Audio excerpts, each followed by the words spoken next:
They all tasted my cornbread, Clara said quietly. Not one of them ever tasted me. Ethan Calloway set his hat on the table and looked at her. Really looked the way no man in that boarding house ever had. The way no man anywhere ever had. I know, he said. I've been watching since the night you gave your last skillet away to a hungry boy and went to bed empty. That cornbread told me everything about who you are, Clara Dawson. She had cooked for rooms full of people her entire life. Not one of them had ever seen the woman behind the stove. Until him. Subscribe to our channel and walk this road with Clara to the very end. Leave a comment. Tell me what city you're watching from. I want to see how far her story reaches.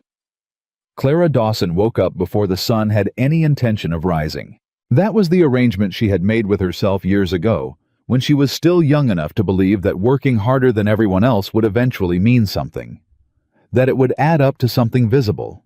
Something that someone somewhere would one day notice and name. She had stopped waiting for that day, but the habit of rising early had never left her. She moved through the kitchen of Callan Street Lodge the way water moves through a familiar creek bed. Quiet, purposeful following grooves that had been worn into the routine so long ago, she no longer had to think about them. The fire needed stoking. The flour bin needed checking. The coffee had to be started before the first boarder stirred, or Ruth Callan would make her opinion known in that particular voice she used, the one that never quite rose to a shout, but always found a way to land harder than one. Clara lit the lamp, pulled her apron over her dress, and went to work. The lodge was not a proud establishment. It had been built on the premise of offering clean beds and warm meals to travelers passing through the territory, and it had managed the first promise on good days and the second promise on most days, largely because of Clara. She had been cooking in that kitchen for 3 years. She had arrived at 19 with nothing but a worn carpet bag, a recipe book that had belonged to her mother, and a face so unremarkable that Ruth Callan had looked past her twice before finally settling her gaze long enough to ask if she could cook. "Yes, ma'am," Clara had said. "Can you cook enough to feed 14 men without complaint?" "Yes, ma'am." "Do you talk much?" "No, ma'am." Ruth Callan had hired her on the spot. Clara had understood then, and understood more clearly now, that the silence had been the deciding factor. Not the cooking. Not her references, which were thin. Not any particular quality she possessed. She was hired because she was the kind of woman who could be placed in a room and forgotten about, and Ruth had needed exactly that. For 3 years, Clara had delivered exactly what was promised. Hot meals, quiet service, no complaints, no demands. She cooked breakfast before anyone else opened their eyes. She cleaned up after supper when everyone else had retreated to the parlor or their rooms. She worked through fevers she didn't mention, and exhaustion she kept tucked behind a steady expression and hands that never stopped moving. The men who boarded at Callan Street Lodge ate her cooking every morning and every evening, and most of them could not have told you her name. Not because they were cruel. Most of them were not cruel. They were simply men who had never been asked to look at someone like Clara Dawson and see anything worth looking at. She poured the first measure of coffee into the pot and set it over the heat. "Clara!" The voice came from the doorway before she had even heard footsteps. Ruth Callan was already dressed, already sharp-eyed, already carrying the particular energy of a woman who managed a lodging house by treating every hour of the day as a potential negotiation. "The cornmeal is running low." "I know," Clara said. "I put in an order with Haskell's 2 days ago. It hasn't come. I'll go myself this afternoon if it doesn't arrive by noon." Ruth studied her for a moment. Not with warmth, with the calculating assessment of a woman who was deciding whether a problem had been adequately handled. Then she nodded once and turned to leave. She did not say thank you. She never did. Clara had long since stopped noticing the absence. The morning rush at Callan Street Lodge was a precise kind of chaos that Clara had learned to orchestrate without anyone realizing they were being orchestrated. 14 men at the table, some still half asleep, some already arguing about the price of cattle or the condition of the eastern roads. Biscuits needed to come out at the right moment. The eggs couldn't sit. The gravy had to be thick enough that no one complained, but thin enough that the biscuits didn't drown. Clara moved between the stove and the table in a rhythm that no one set to music because no one was paying attention to it. "More coffee," said the man in the second chair, the one with the red beard, who had been at the lodge for 2 weeks, without introducing himself to anyone. Clara refilled his cup without being asked twice and moved on. "These biscuits," said an older man near the end of the table. Hector Bird, who ran a dry goods operation out of the territory and ate at the lodge when his route brought him through, "are the best thing I've put in my mouth since my wife's Sunday rolls." It was the closest thing to a compliment Clara received that morning. She heard it from the kitchen doorway where she was already turning back to check on the eggs. She didn't answer. Hector Bird wasn't speaking to her. He was speaking to the man next to him. The compliment floated up into the air of the dining room and dissolved before it found any particular destination. That was how it went. The food was appreciated. Clara was not. She ate standing up in the kitchen after everyone else had cleared out, spooning the leftover eggs onto a piece of bread and eating it in less than 4 minutes because there was already washing to be done. And she hadn't yet started the inventory. She needed to finish before the afternoon supply run. She didn't sit down for a meal. She hadn't sat down for a meal in longer than she could clearly remember. The cornmeal arrived at 11:30, which meant Clara did not have to make the trip to Haskell's herself, which meant she had exactly enough time to begin the inventory before starting the preparations for supper. She worked through the afternoon with the systematic focus that had always been her most reliable companion, the kind of focus that asks nothing of the world, only of itself. She was cataloging the dry stores when she heard the raised voices from the front room. She did not go to look. That was not her place. The lodge's disputes were Ruth Callan's territory, and Ruth was formidable enough to manage her own territory without assistance. But the voices carried. 3 weeks behind, and I told you. Conditions on the ridge have made it impossible to... Don't bring me conditions. Mr. Calloway, bring me payment. Clara's hands paused for just a moment over the flour sack she was recording. Then she kept writing. She heard the front door open and close, and then the specific quality of silence that follows, an unresolved argument tight and charged, the kind that settles into the walls of a building and stays there. Ruth Callan appeared in the kitchen doorway 20 minutes later. Her expression had been ironed flat, which meant she was managing something. "The Calloway party will be staying through the week," she said. "Add 1 more to supper." "Yes, ma'am," Clara said. Ruth left. Clara adjusted her count for the evening and kept working. She didn't think about the name again until supper, when she carried the first serving dish out to the table and found a new man seated at the far end. He was not easy to overlook, though Clara noted that she had managed it for a full half-second before her eyes found him with the automatic efficiency of a woman trained to count heads at a table. He was broad through the shoulders in the way that comes from actual labor, rather than intention. Somewhere in his 30s, with the kind of weathered face that the Wyoming Territory produced in men who spent their lives outdoors. His hat was off, sitting on the bench beside him. His hands were folded on the table, and he was watching the room with the quiet attention of a man who was used to reading what was in front of him before he spoke. He looked at Clara when she set the dish down. Not through her, not past her, at her. She moved on to the next dish. The meal proceeded. The way all meals at Callan Street Lodge proceeded loud, with the particular noise of men who were hungry and tired and had spent the day outdoors. Clara refilled dishes, brought fresh bread, cleared what was empty. The new man ate without ceremony, and said very little, which she noted because it was unusual.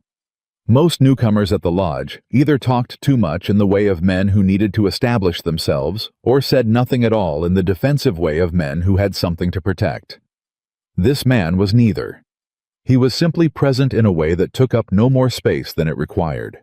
She cleared his plate near the end of the meal, and he said, "Thank you, miss." She paused. No one at this table had asked her name in recent memory. "Dawson," she said. "Clara Dawson." "Ethan Calloway," he said. And he said it like an exchange, not a performance, not a pleasantry. Just the simple act of offering what she had offered. She nodded and took his plate to the kitchen. She did not think about the exchange again until much later that night. The evening wind off the ridge was cold by the time Clara finished cleaning the kitchen and had put away the last of the dried dishes. The lodge was quiet, most of the boarders having retreated for the night. Ruth had gone up an hour ago. The fire in the kitchen hearth had burned down to coals, and Clara crouched in front of it to add 2 more pieces of wood, not for warmth exactly, but because she had one more thing to do before she could sleep. She had found the cornmeal, not the new delivery that was already inventoried and shelved. She had found a small amount of the older stock, the end of the previous supply, not quite enough for a full batch of anything, but too much to justify throwing away. Clara was not a woman who threw food away. She had grown up in a house where the distance between enough and not enough was measured in very small increments, and that distance had never fully left her body, even when the immediate circumstances had changed. She made cornbread. It was a small batch, just enough to fill 1 iron skillet, and she made it the way she had learned from her mother, without measuring anything exactly, going instead by feel and smell, and the way the batter looked when it was right. A little honey from the nearly empty jar in the back of the stores. A pinch of salt that was slightly more than a pinch. She set it in the oven and waited. When it came out, it was golden brown and fragrant and perfect in the specific way that small private things can be perfect when no one is watching and nothing is at stake. She was going to eat the whole skillet herself. That had been the plan, her supper. The one she hadn't had time for during the rush. Eaten now, in the quiet kitchen, with no one to serve, and no one to refill, and nothing required of her. She was lifting the skillet off the rack when she heard the sound at the back door. Not a knock exactly. More of a hesitation. The sound of someone who had raised their hand to knock, and then thought better of it, and then raised it again. Clara set the skillet on the work table and opened the door. The boy was small, 8, maybe 9 years old. Though hunger had a way of making children look younger than they were, and this child looked like he had been intimate with hunger for some time. He had the eyes of someone who expected to be turned away, and had already decided how he would manage that, had already built the expression he would use to walk back down the path with dignity. "Ma'am," he said. "I smelled—" He stopped, recalibrated. "I'm sorry, I didn't mean to disturb." Clara looked at him. She thought about the skillet. She thought about her own hunger, which was real, and had been building since that 4-minute standing breakfast 12 hours ago. She picked up the skillet and held it out. "Take it," she said. "Every last piece." The boy stared at her, then at the skillet, then back at her with the particular wariness of a child who has been offered something and is trying to determine what it costs. I don't have any money, ma'am." "I know," Clara said. "Take it anyway." He took it. She watched him carry it carefully down the path, the skillet held out in front of him, with both hands like something precious. She stayed in the doorway until he was out of sight, and the cold came in around her, and the kitchen smelled like honey and cornmeal, and she was still hungry. She closed the door. She went to the bread box, found the end of the day's loaf, and ate it standing over the sink in the dark. She did not think she had done anything remarkable. She had given away her supper because a child needed it more. This was not, in Clara Dawson's understanding of the world, a remarkable act. It was simply what you did. She went to bed with an empty stomach and slept without difficulty, the way people sleep who have not spent any energy on regret. She had no way of knowing that someone had been standing in the yard. Ethan Calloway had stepped outside after supper for the reason men who carry a great deal of internal weight sometimes step outside, not because they need air exactly, but because they need the absence of ceiling and walls, and the particular press of other people's noise. He had been standing near the side of the lodge, not intending to observe anything, simply present in the dark with the cold and the stars. He had heard the back door. He had stayed still with the instinct of a man who doesn't want to intrude, and he had watched. He saw Clara open the door. He saw the boy. He saw the skillet change hands. He heard the brief exchange. He was close enough that the words carried, and he watched Clara stand in the doorway until the child was gone. and he saw what her face did when she turned to go back inside. She didn't look noble. She didn't look satisfied in the way of someone who has performed a good act and is aware of having performed it. She simply looked like herself, the same composed, unremarkable expression she wore at the dinner table, the one that revealed nothing because she had trained it to reveal nothing. She closed the door. Ethan Calloway stood in the dark for a long time after that. He had spent 34 years on this earth, and he had met a great many people, and he knew that most people, when faced with the choice between their own hunger and someone else's, made the calculation that made sense for themselves. This was not cruelty. It was the ordinary logic of survival, and Ethan understood it and had never judged anyone for it. But he had just watched a woman who hadn't eaten enough. He had noticed that at supper, the way she moved through the room without ever filling her own plate, give away the only thing she had made for herself, without hesitation, without visible conflict, without looking around to see if anyone was watching. He didn't know what to call what he felt standing there in the dark, but he knew it was not nothing. Oh. The next morning, Clara was at the stove before 5. She worked through the morning with the same efficiency she always brought to it, and when Ethan Calloway came down to breakfast with the other boarders, she poured his coffee without comment and moved on. He thanked her. She nodded. She did not look at him any longer than she looked at anyone else, because she had no reason to. He ate breakfast and watched the room. He had made a decision somewhere between standing in the dark last night and waking up this morning. He was not entirely certain it was a sound decision. He knew that it was not the kind of decision that had an obvious practical basis. But Ethan Calloway had built an entire ranch on decisions that didn't have an obvious practical basis, and most of them had been right. He found Ruth Callan in the front room after breakfast. "Mrs. Callan," he said, "I'd like to ask you about your cook." Ruth looked at him with the assessing expression of a woman who has learned to identify the 17 varieties of complications that men can create. "What about her? Is she content here?" A pause. Ruth's eyes narrowed very slightly. "She's employed here. Whether she's content is her business." "Does she have family in the territory?" "Mr. Calloway, I'm not in the habit of discussing my staff with boarders. I understand." He paused. "I'm looking for a head cook at my ranch. 6-week trial, then a permanent arrangement if both parties agree. I'd pay fairly." Ruth looked at him. Something shifted in her expression, not softened exactly, but recalculated. "Clara Dawson is not someone to be hired away on a whim," she said. "I don't work on whims, Mrs. Callan." Another pause, longer this time, longer. "You'd have to ask her yourself," Ruth finally said. "I don't speak for her on matters of her own future." Ethan nodded. "I know. I'm asking you first as a courtesy." He waited. Ruth looked at him for a long moment. Then she said with the precise neutrality of a woman who has just made a calculation she is not entirely comfortable with, "She'll be in the kitchen until noon." Tag. Clara was elbow-deep in the bread dough when he appeared in the kitchen doorway.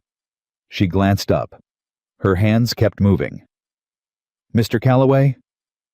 "Miss Dawson." He came inside, which boarders did not typically do. The kitchen was Clara's territory, and most of them understood this without being told. He stood far enough from the work table to make it clear he wasn't crowding her, and he held his hat in both hands. "I'd like to talk to you if you have a minute." "I'm working. I can see that. I'll be quick."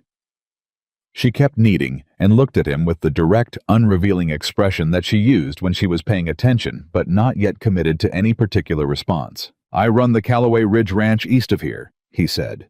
"About 2 hours out. We've had trouble keeping a cook who can manage a working crew, 11 men sometimes more, during roundup.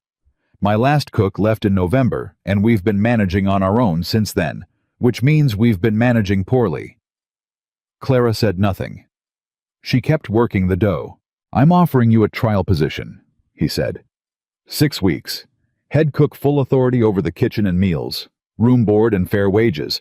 I'll name a number that's better than what you're getting here." She looked at him. "You don't know what I'm getting here," she said.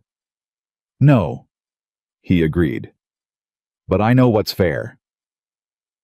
A silence.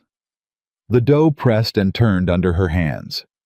She was thinking, and she let herself think, and she didn't feel any obligation to fill the silence while she did it. "Why me?" she asked.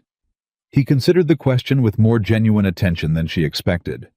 Most men asked that question in that context would have answered with flattery. "The food is excellent. You're clearly talented. Any operation would be lucky."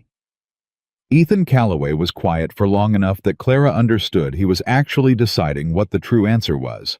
"I watched you give something away last night when you had nothing left," he said finally. "That's the kind of character I want on my property." Clara's hands went still. She looked at him. He looked back steady and without apology, the way a man looks when he has said exactly what he meant and has no intention of walking it back. "You were watching," she said. "I was outside. I wasn't watching on purpose. But I saw." He paused. "I'm sorry if that feels like an intrusion." She looked down at the dough. Her hands resumed their work.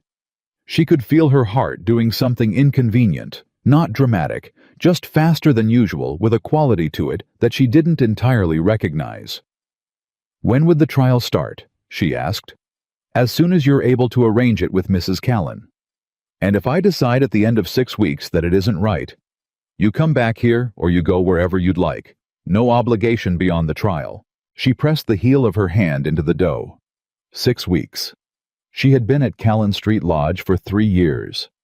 She had arrived at 19 with nothing and had built, if not exactly a life, then at least the shape of one, a routine. She knew a kitchen. She understood walls. She had learned to stop expecting to matter.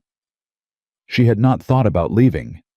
She had not allowed herself to think about it the way you stop looking at a door once you've decided it won't open for you.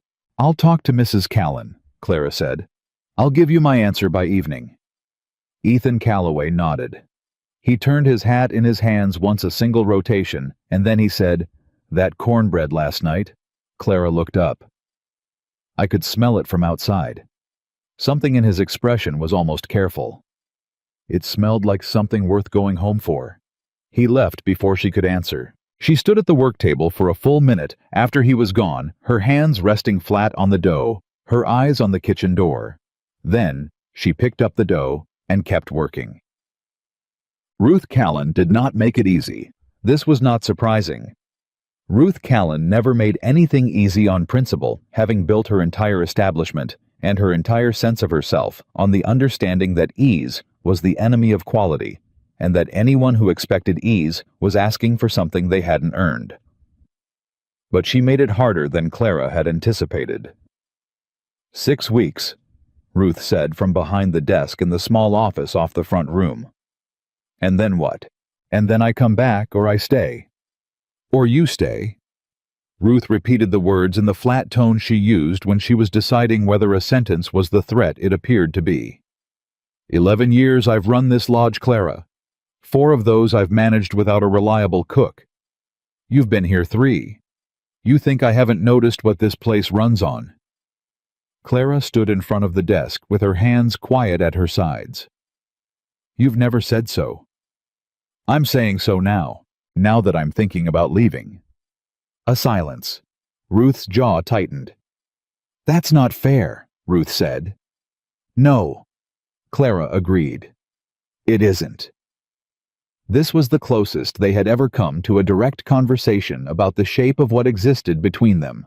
Not friendship, not warmth, but something that had nonetheless accumulated over 3 years of proximity and shared responsibility and the particular intimacy of 2 women managing a difficult enterprise with minimal resources and minimal recognition. "If you go," Ruth said, "I'll need time to find someone. I'll give you 2 weeks. Ruth looked at her. Something passed across her face that wasn't quite emotion, but was in the same neighborhood. "He's a rancher," Ruth said. "He is. Calloway Ridge is isolated. I grew up isolated. That doesn't mean—" Ruth stopped, reassembled. "He's a man of some standing in the territory. His family has run that ranch for 2 generations. He's not known as a difficult man." "Mrs. Callan," Clara said quietly, "are you warning me, or are you recommending him?" Ruth was silent for a moment. Then, with the particular grace of a woman who will not be caught being soft, she opened the desk drawer and made a show of looking for something that didn't require finding. "I'm telling you what I know," she said. "What you do with it is your own business." Clara nodded.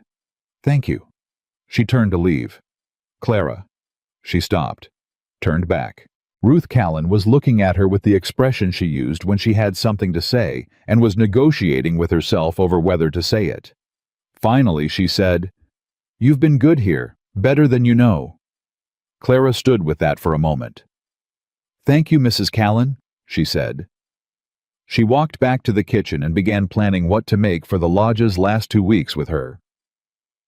She found Ethan in the front room near supper, sitting near the window with a ledger open on the table in front of him. He was not reading it. He was looking out the window at the street with the expression of a man who is thinking about something that isn't in the ledger. He looked up when she stopped near his table. "I'll come," Clara said. 2 weeks to settle things here, and then I'll come for the trial." Ethan Calloway looked at her. His expression did something that wasn't quite a smile, but moved in that direction. "I'm glad," he said. "I have conditions." "Tell me." "Full authority over the kitchen.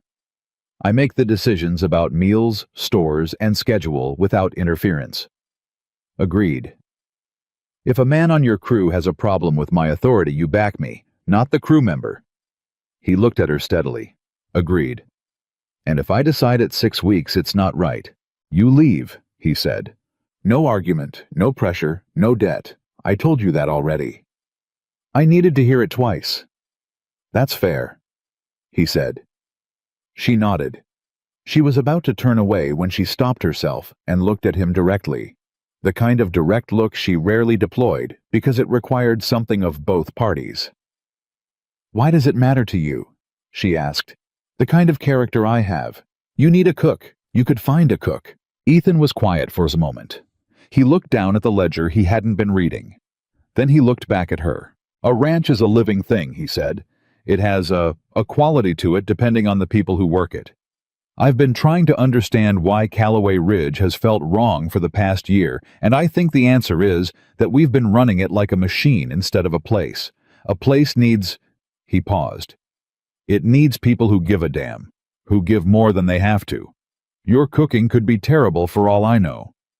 He said this with the straightness of a man who genuinely means it.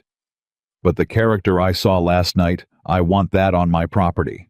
Clara looked at him for a long time. "My cooking isn't terrible," she said. He looked back at her, and this time, the thing that happened at the corners of his mouth was clearly a smile. "I know," he said. "I had 3 servings of your biscuits this morning." Clara turned and walked back toward the kitchen before her own expression could do anything she'd have to account for later. She had 2 weeks to prepare. She intended to use every hour of them. The 2 weeks passed with the particular quality of time that moves faster when you are paying attention to it. Clara finished her inventory of the lodge's kitchen stores and wrote Ruth a detailed list of what would need to be replenished and when.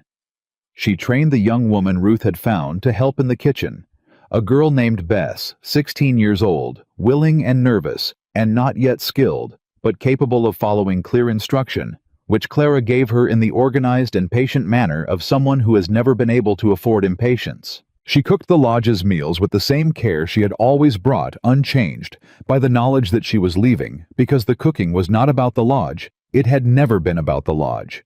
It was about the people eating the food. They needed to eat. She fed them. That was the logic she had always worked from, and it did not require any other motivation. She packed her things the night before her last day. The carpet bag she'd arrived with was fuller now. She had accumulated over 3 years, a small collection of practical additions, 2 extra aprons, a good paring knife that she had purchased herself because the lodges were inadequate, her mother's recipe book worn at the spine and annotated in the margins in 2 different handwritings, her mother's and then her own. She sat on the edge of her bed in the small room at the back of the lodge that had been hers for 3 years and looked at the 4 walls. She thought about what she was doing. She was going to a ranch she had never seen to work for a man she had spoken to 4 times in a kitchen, whose condition she could not predict, with a crew whose dispositions she didn't know. The sensible response to this situation would have been apprehension. What Clara felt was something closer to, she searched for the right word, readiness. Not confidence, not excitement, just readiness. The way a person feels when they have been in one position for a long time and their body finally acknowledges that it is time to stand up. She put out the lamp and went to sleep. In the morning, she said goodbye to Ruth Callan, who shook her hand once firmly and said nothing sentimental because she wasn't built for sentiment, and they both knew it. She said goodbye to Bess, who looked briefly alarmed and then squared herself. She picked up her carpet bag. Ethan Calloway was waiting out front with a wagon and a bay horse and the same quiet, spacious presence he carried everywhere. He took her bag and stowed it in the back of the wagon without making a production of it. "Ready," he said. Clara looked at Callan Street Lodge one more time. 3 years. The shape of the life she had built inside those walls, practical and invisible and exactly sufficient for surviving. "Yes," she said. She climbed up onto the wagon seat. The horse moved. The lodge fell behind her. Clara Dawson kept her eyes on the road ahead and did not look back. She was going to a ranch called Callaway Ridge in the Wyoming Territory in the care of a man who had watched her give away her supper in the dark and had decided on the basis of that single act that she was worth knowing better. She did not know yet what she would find there. But she was, for the first time in 3 years, genuinely curious to find out. The wagon rolled east into the cold and the open land, and somewhere behind her the lodge went on without her, and somewhere ahead of her something was waiting that she didn't yet have a name for. Clara Dawson pulled her coat a little tighter and watched the territory open up in front of her.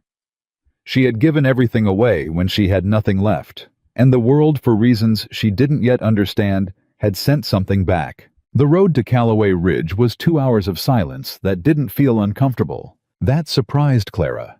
She was accustomed to silence she had lived inside it for 3 years, but silence between two people who barely knew each other usually carried the weight of everything unspoken, the awkward pressure of conversation that ought to be happening and wasn't.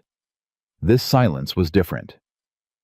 Ethan Calloway drove the wagon with the easy economy of a man who had made this trip 1,000 times and had stopped needing to narrate it, and Clara sat beside him and watched the territory unfold, and found to her own quiet surprise that she didn't feel obligated to fill the space between them. She noticed things. It was a habit she had never been able to turn off the noticing. He checked the horse without making a show of it, small adjustments to the reins that were barely visible. When the road dipped through a rocky stretch, he slowed without being asked. When the wind came hard from the north, he angled the wagon slightly without explaining why. He was a man who paid attention to what was in front of him and responded to it quietly without drama, and Clara recognized this quality because it was the same one she had spent 3 years practicing herself. They were an hour out when he finally spoke. "The crew is 11 men," he said. "Mostly experienced hands, a few younger ones who are still figuring out what they're doing." He paused. "The foreman is a man named Silas Pruitt. He's been at the ranch longer than anyone except me. He runs the operation well. He also has opinions about how things should be done." "Including the kitchen," Clara said. "Including everything," Ethan said. "I'm telling you now so it doesn't catch you off guard. What kind of opinions?" Ethan considered this with the careful honesty she was already beginning to recognize as his default mode. "He thinks the last 2 cooks we had were inadequate. He's not wrong about that.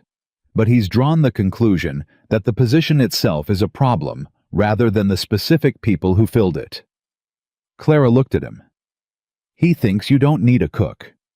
He thinks the men can manage on their own." "Can they?" "They've been managing on their own for 3 months," Ethan said. "One man burned the beans so badly last week that 2 of the crew ate cold hardtack for supper, rather than touch what came out of that pot." Clara turned back to the road. "I see." "I'm not telling you this to discourage you," Ethan said. "I'm telling you because Silas will push back. He pushes back on anything he didn't decide himself. It's not personal. Has he been told I'm coming? A brief pause. Yes. What was his response? Another pause, slightly longer. He said it was your funeral. Clara was quiet for a moment. Then she said, "That's a strong opinion for a man who hasn't tasted my cooking." Something shifted in Ethan's expression. Not quite a smile, but the precursor to the internal movement before the face commits. "Yes," he said. "It is." They didn't speak again for the rest of the drive. But the silence had changed quality. It was lighter now, carrying something that wasn't quite ease, but was heading in that direction. The ranch announced itself before it came into view the way working properties do, through sound and smell rather than sight. The particular noise of livestock and labor, the smell of horses and hay and wood smoke, the ambient hum of an operation that was too large to be quiet, even when it was trying to be. And then the buildings themselves came into view, and Clara's trained eye moved over them with the automatic assessment she couldn't suppress. The main house was solid. Well built, not new, the kind of structure that had been maintained rather than restored, which meant it had been cared for by people who understood the difference between fixing a problem and preventing one. The bunkhouse stood to the east. The barn beyond that, a chicken coop. A root cellar she could identify by the angle of the doors.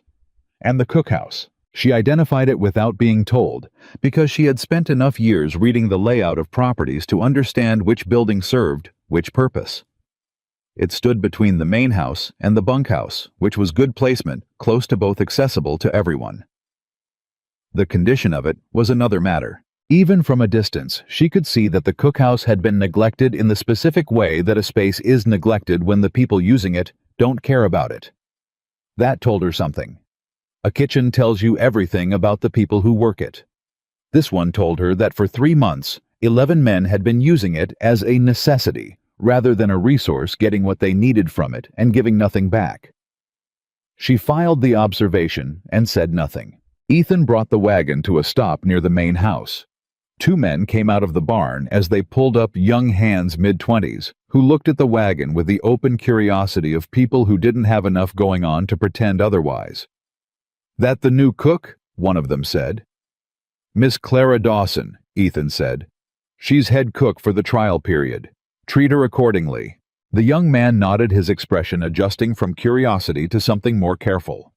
His companion said nothing, but looked at Clara with the specific assessment of a man trying to decide what category to put her in.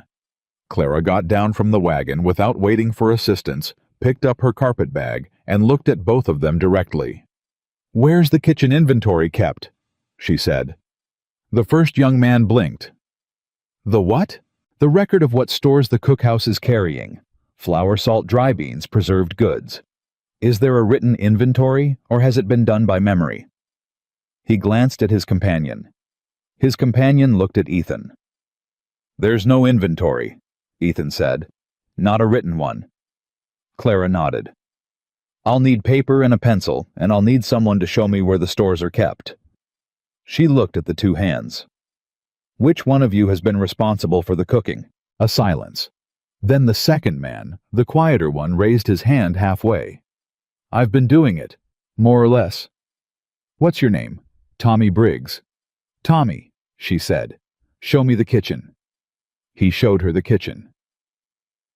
The cookhouse was worse than it had looked from outside. Clara walked through it once without speaking, which she could see made Tommy Briggs nervous.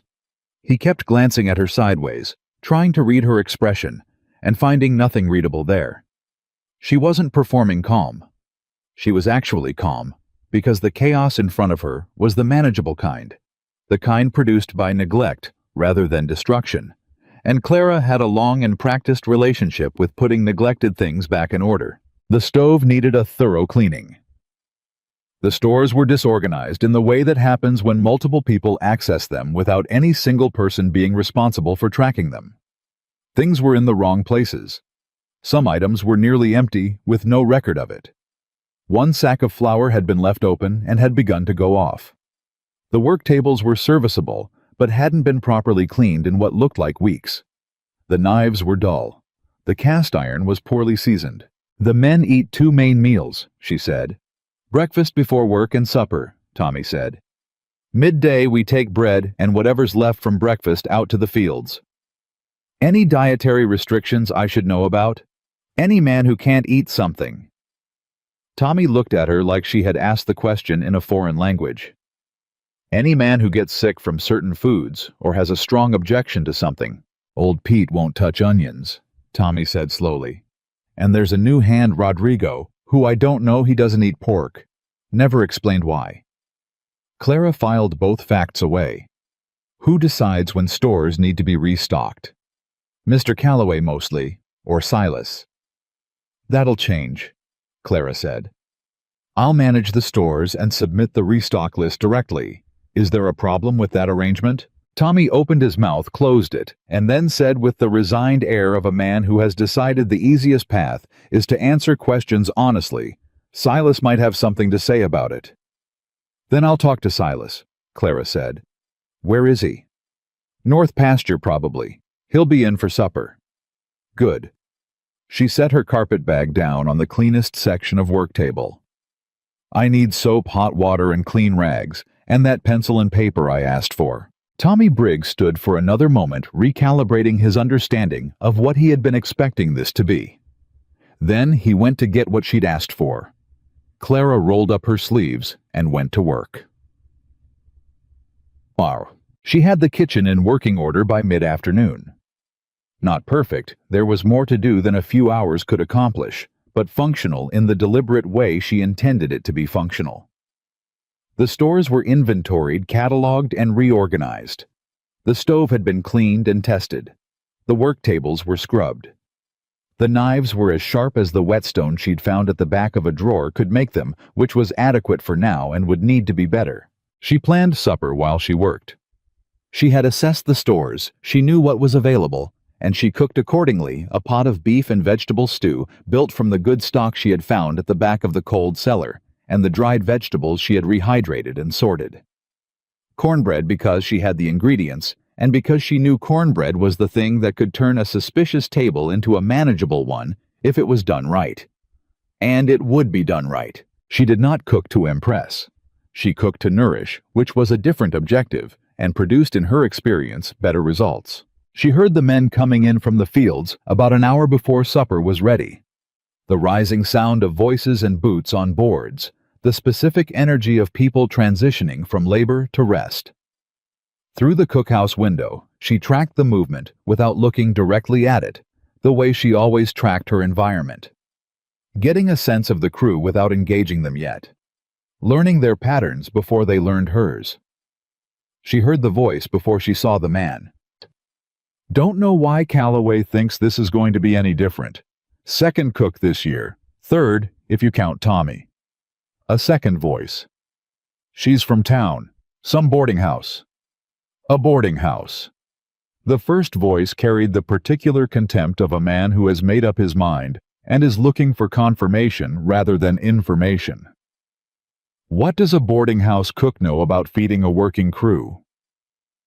Clara set the spoon down beside the stove and turned to the cookhouse door, which she opened. The two men outside stopped talking. One of them was in his late 40s, built like someone who had spent his entire adult life in physical labor and wore the evidence of it in every line of his body.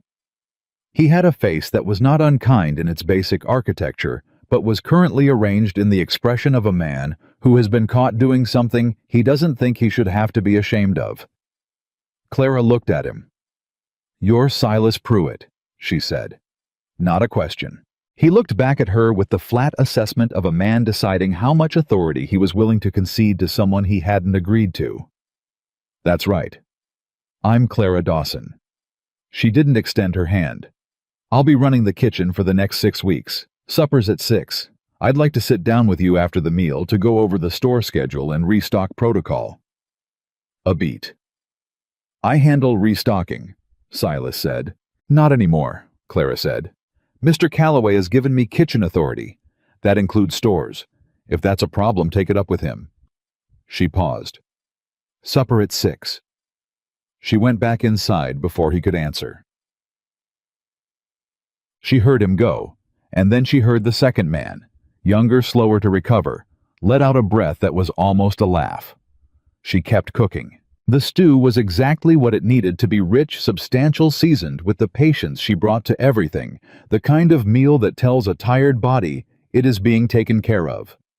The cornbread came out of the oven in 2 skillets, golden and fragrant, and Clara set both on the long table with the confidence of someone who knows what she has made and has no need to announce it.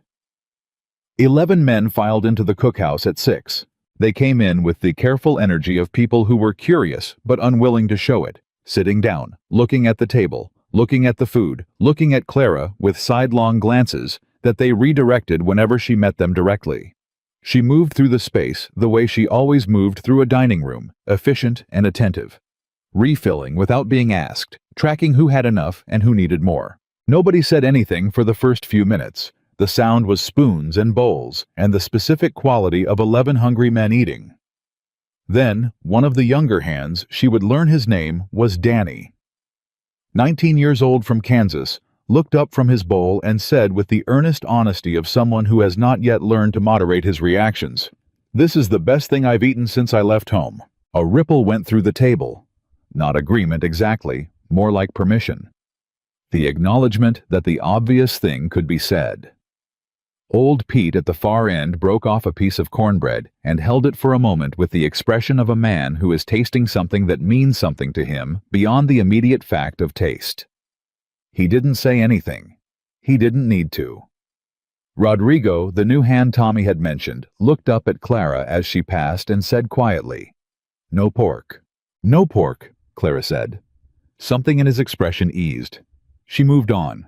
Silas Pruitt ate without comment. He ate everything in his bowl and did not ask for more, which she noted. A man who ate everything but asked for nothing was a man managing a negotiation with himself. He would come around or he wouldn't, but right now he was at least eating, which meant the food had done its first job. Ethan Calloway ate at the end of the table nearest the door. She had noticed he positioned himself there, available to leave without disrupting anything.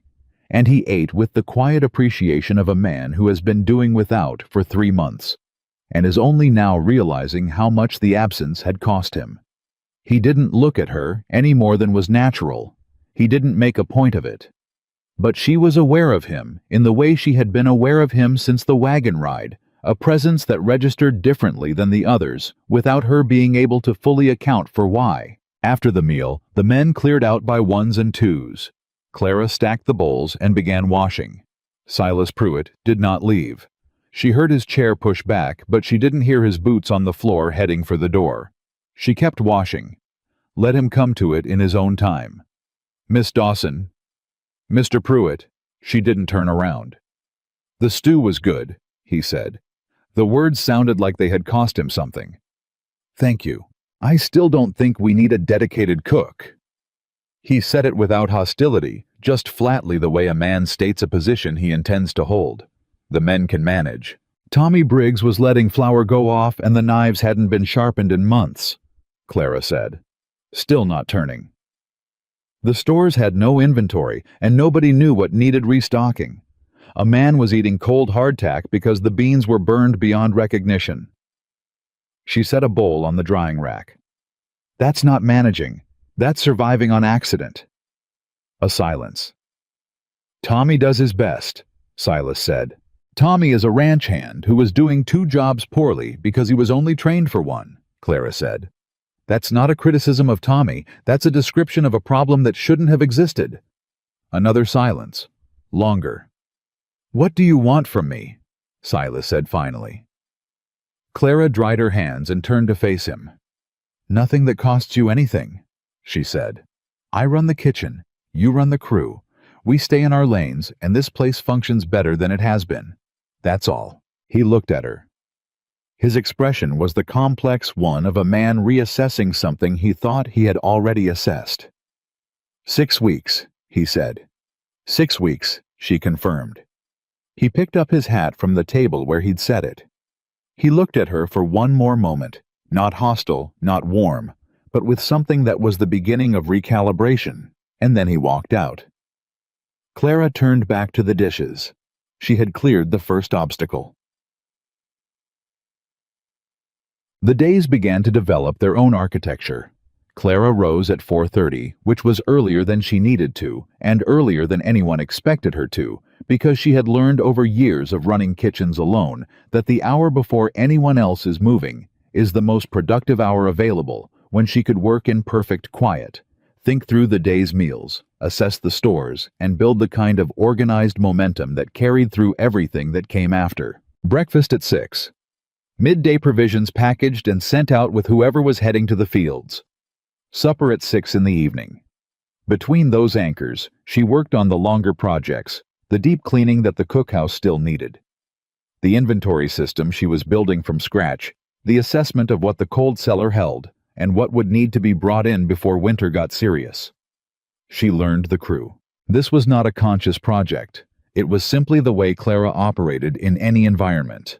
She paid attention to people. She noticed what they ate and what they left. She noticed who was quiet in the morning and needed time before conversation, and who came in already talking and needed to be met with the same energy, or they felt invisible. She noticed that Danny, the 19-year-old from Kansas, ate twice as much as the men twice his size and was still growing into his own body. She noticed that old Pete, whose real name was Peter Harlan, 61 years old, working ranches since before most of the current crew had been born, had a slight but consistent reluctance to use his right hand for anything that required grip, which meant something about the arthritis that was coming for him and the fact that he wasn't ready to say so yet. She adjusted meals accordingly. More caloric density for Danny. Without making it obvious, the portions were simply larger, presented as a natural difference in serving. For Pete, she stopped using cuts that required heavy knife work and moved toward preparations that served themselves that he could manage with the hand that still worked as it should. Nobody told her to do this. Nobody asked. She simply saw what was needed and addressed it the way she had always addressed what was needed, without announcement, without expectation of acknowledgement, because the acknowledgement was never the point. The point was that Pete's hand hurt less at the end of the day, and Danny stopped falling asleep before supper. Ethan Calloway saw her doing it.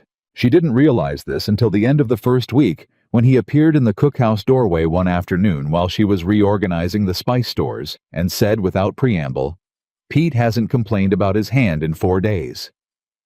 Clara turned to look at him. "He told you." "He mentioned it to Silas. Silas mentioned it to me." Ethan leaned against the doorframe with his arms crossed. Not a challenging posture, just a relaxed one. "What did you change?" "Nothing he'd notice," Clara said. "Just the way I'm preparing the beef. Less resistance in the cutting." Ethan looked at her for a moment with the expression she was beginning to recognize, the one that meant he was absorbing something and deciding what to do with it. "How did you know?" he said. "I watched his hands at the table." A silence. "Has anyone ever told you," Ethan said slowly, "that you pay more attention to people than most people pay to anything?" Clara turned back to the spice shelf. She could feel something happening in the general area of her chest that she preferred not to examine directly. "It's useful," she said. "In a kitchen." "It's useful anywhere," he said. She aligned 2 jars that were already aligned. "Did you need something?" she said. "From the kitchen." "No." He pushed off the doorframe. "I just came to see how you were settling in." She heard him leave, and she stood for a moment with her hands on the shelf and her back to the door he had just walked through. She had been at the ranch for 8 days. She was not, she told herself firmly, going to start reading things into the behavior of her employer that were not there to be read. She went back to the spice stores. The first real crisis came at the end of week 2. It announced itself in the form of Tommy Briggs appearing at the cookhouse door at 7 in the morning with the particular expression of a man carrying bad news he has been holding for too long. "The cold cellar," he said. "You need to come see." She came to see. 3 of the preserved meat stores had gone off. She could smell it before she got to them, the specific wrongness of food that has crossed a line it can't come back from. She assessed the damage with the systematic calm of a woman who has dealt with kitchen disasters before and knows that panic is the most useless possible response. "How?" she said. Tommy's expression was the miserable one of a man who knows the answer and doesn't want to say it. The door latch. It's been loose for a couple of months. Silas kept saying he'd fix it. It wasn't fixed. No, ma'am. Clara stood in the cold cellar and did the mental arithmetic quickly. What was lost? What remained? What she could substitute? How the next 2 weeks of meals would need to change to account for the gap. "Get me Silas," she said. Tommy went to get Silas. Silas arrived looking like a man who had been told he needed to present himself and had already decided he was not going to apologize. "The latch?" Clara said. "I know." His jaw was set. "I know. I should have fixed it sooner." "Yes," she said. "You should have." He looked at her clearly, having expected more anger, more performance, more of the particular satisfaction that people sometimes take in saying, "I told you so." Clara looked back at him without any of those things. "I need it fixed today, and I need to know every other maintenance issue in this operation that affects food storage or kitchen function. Not next week. Today." His jaw worked. "That's not Silas." She said his name quietly without drama. 3 months of meat stores. Gone. Whatever you think about my being here, you don't want this to happen again any more than I do. Give me the list. A long beat. Silas Pruitt exhaled through his nose. "There's a crack in the root cellar wall," he said. "East side, letting in moisture." "What else?" "The smokehouse needs resealing. If we try to cure anything this winter, the smoke won't hold right." "What else?" He looked at her with the expression of a man who is against his will beginning to respect something. "I'll write it down. Please." She went back to the cookhouse and began the work of rebuilding the next 2 weeks of meals out of what remained. She didn't stop for lunch.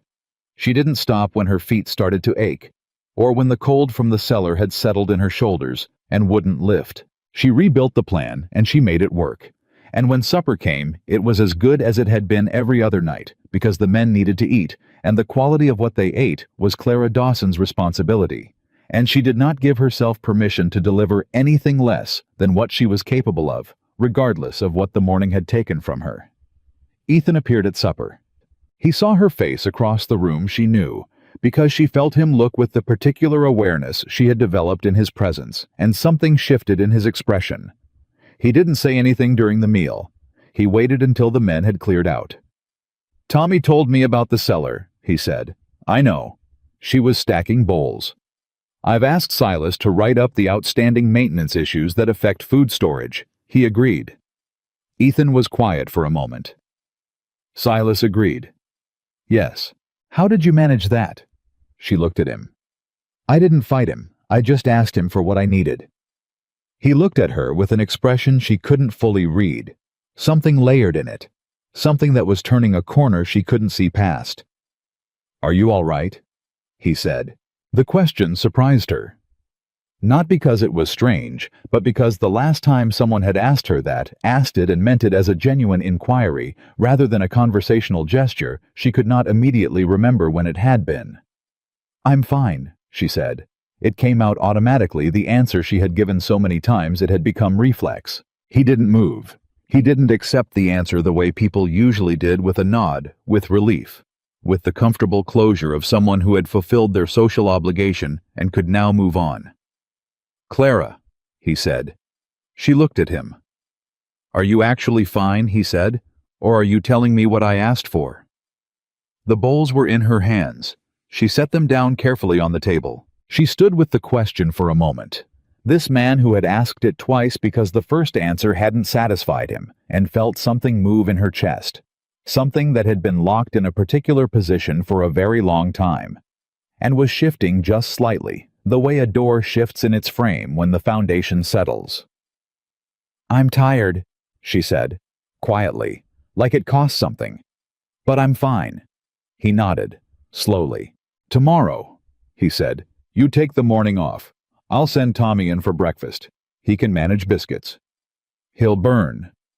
Clara." The way he said her name was different now. Not an instruction, not a management decision, just her name said like it meant something specific.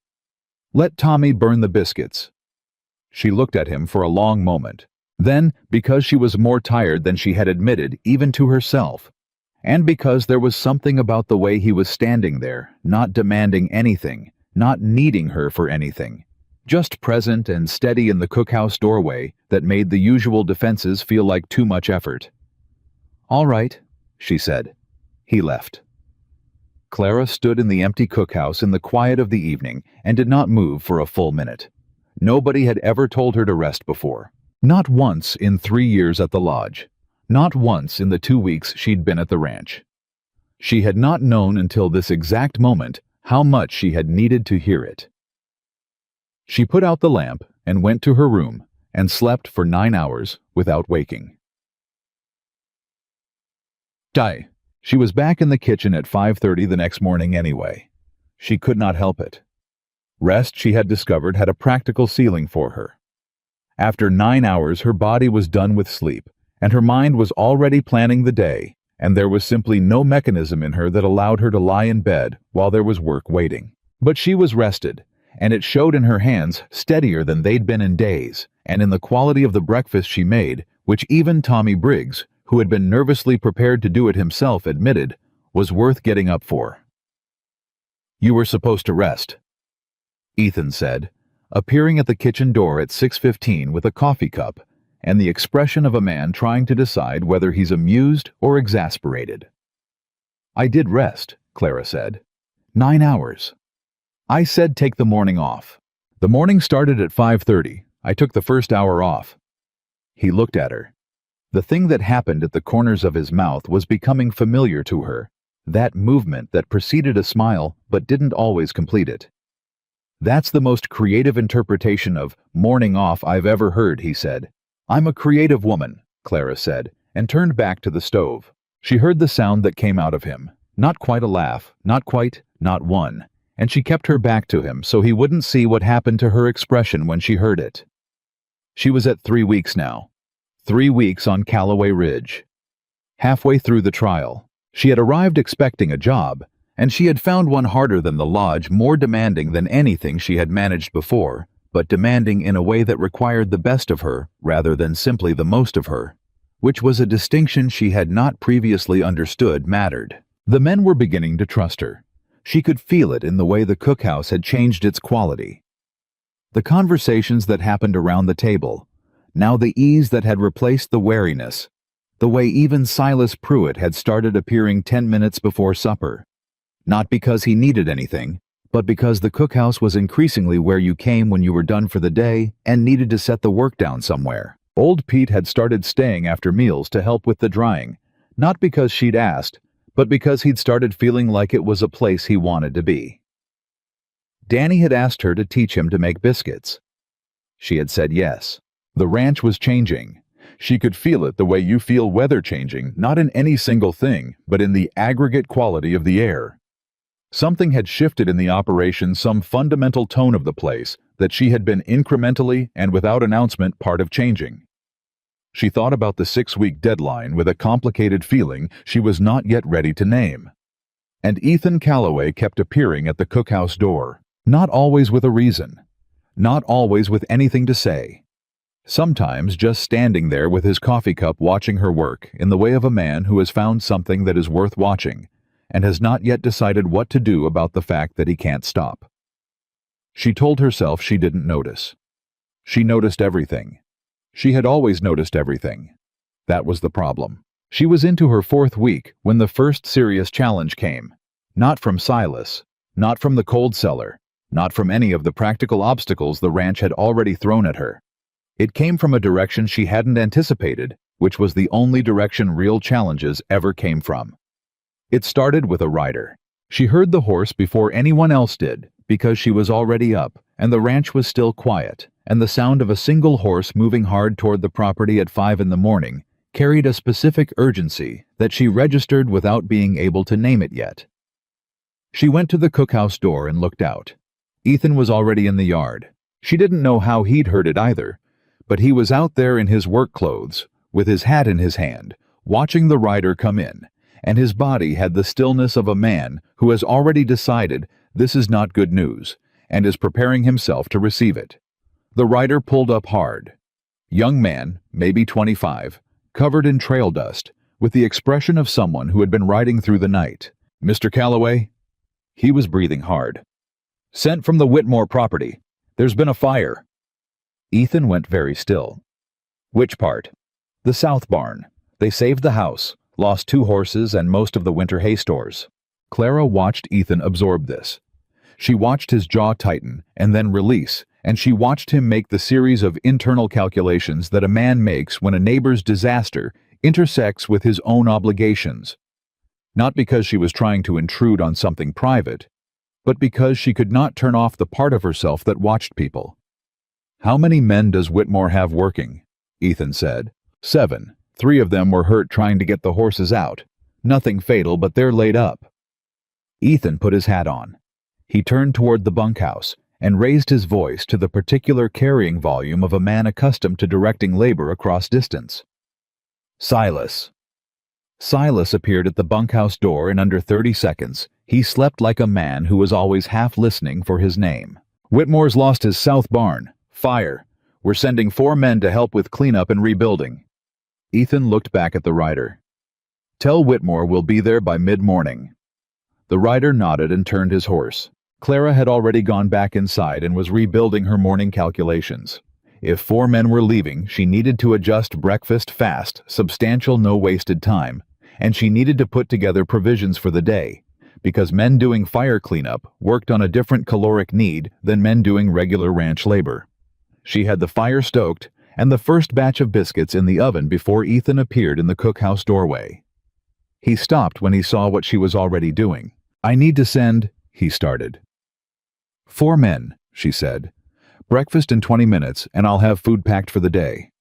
They'll need more than usual. Hard labor." He looked at her for a moment. "Clara," he said, and the way he said it had something in it she couldn't immediately categorize. Not gratitude exactly, deeper than that. The tone of someone who keeps finding that the thing they needed was already being handled. "Go get the men moving," she said. "I've got this." He went. She fed 4 men a hot breakfast in 18 minutes, packed provisions for all 4, and had the kitchen clean and restocked for the remaining crew's breakfast by the time everyone else came in at 6. She did it without anyone seeing the effort it required, because the effort was irrelevant. The outcome was the only thing that mattered. What she didn't anticipate was what Ethan said to Silas afterward, in the yard, not knowing she was close enough to hear through the open window. "That woman," Silas said in the tone of someone who has been resisting a conclusion and has finally run out of arguments against it, "runs this kitchen better than anyone I've seen." A pause. "I know," Ethan said. "She's not just managing it," Silas said. It's different now. The whole place feels different." Another pause. Longer. "I know," Ethan said again, but quieter this time. Clara moved away from the window and went back to the stove. Her hands were steady. Her face was composed, but something inside her had shifted with a small silent movement like a key turning in a lock she hadn't known was there. The men came back from Whitmore's at dusk, tired and smelling of smoke, with the particular heaviness of people who have spent a day in the presence of someone else's loss.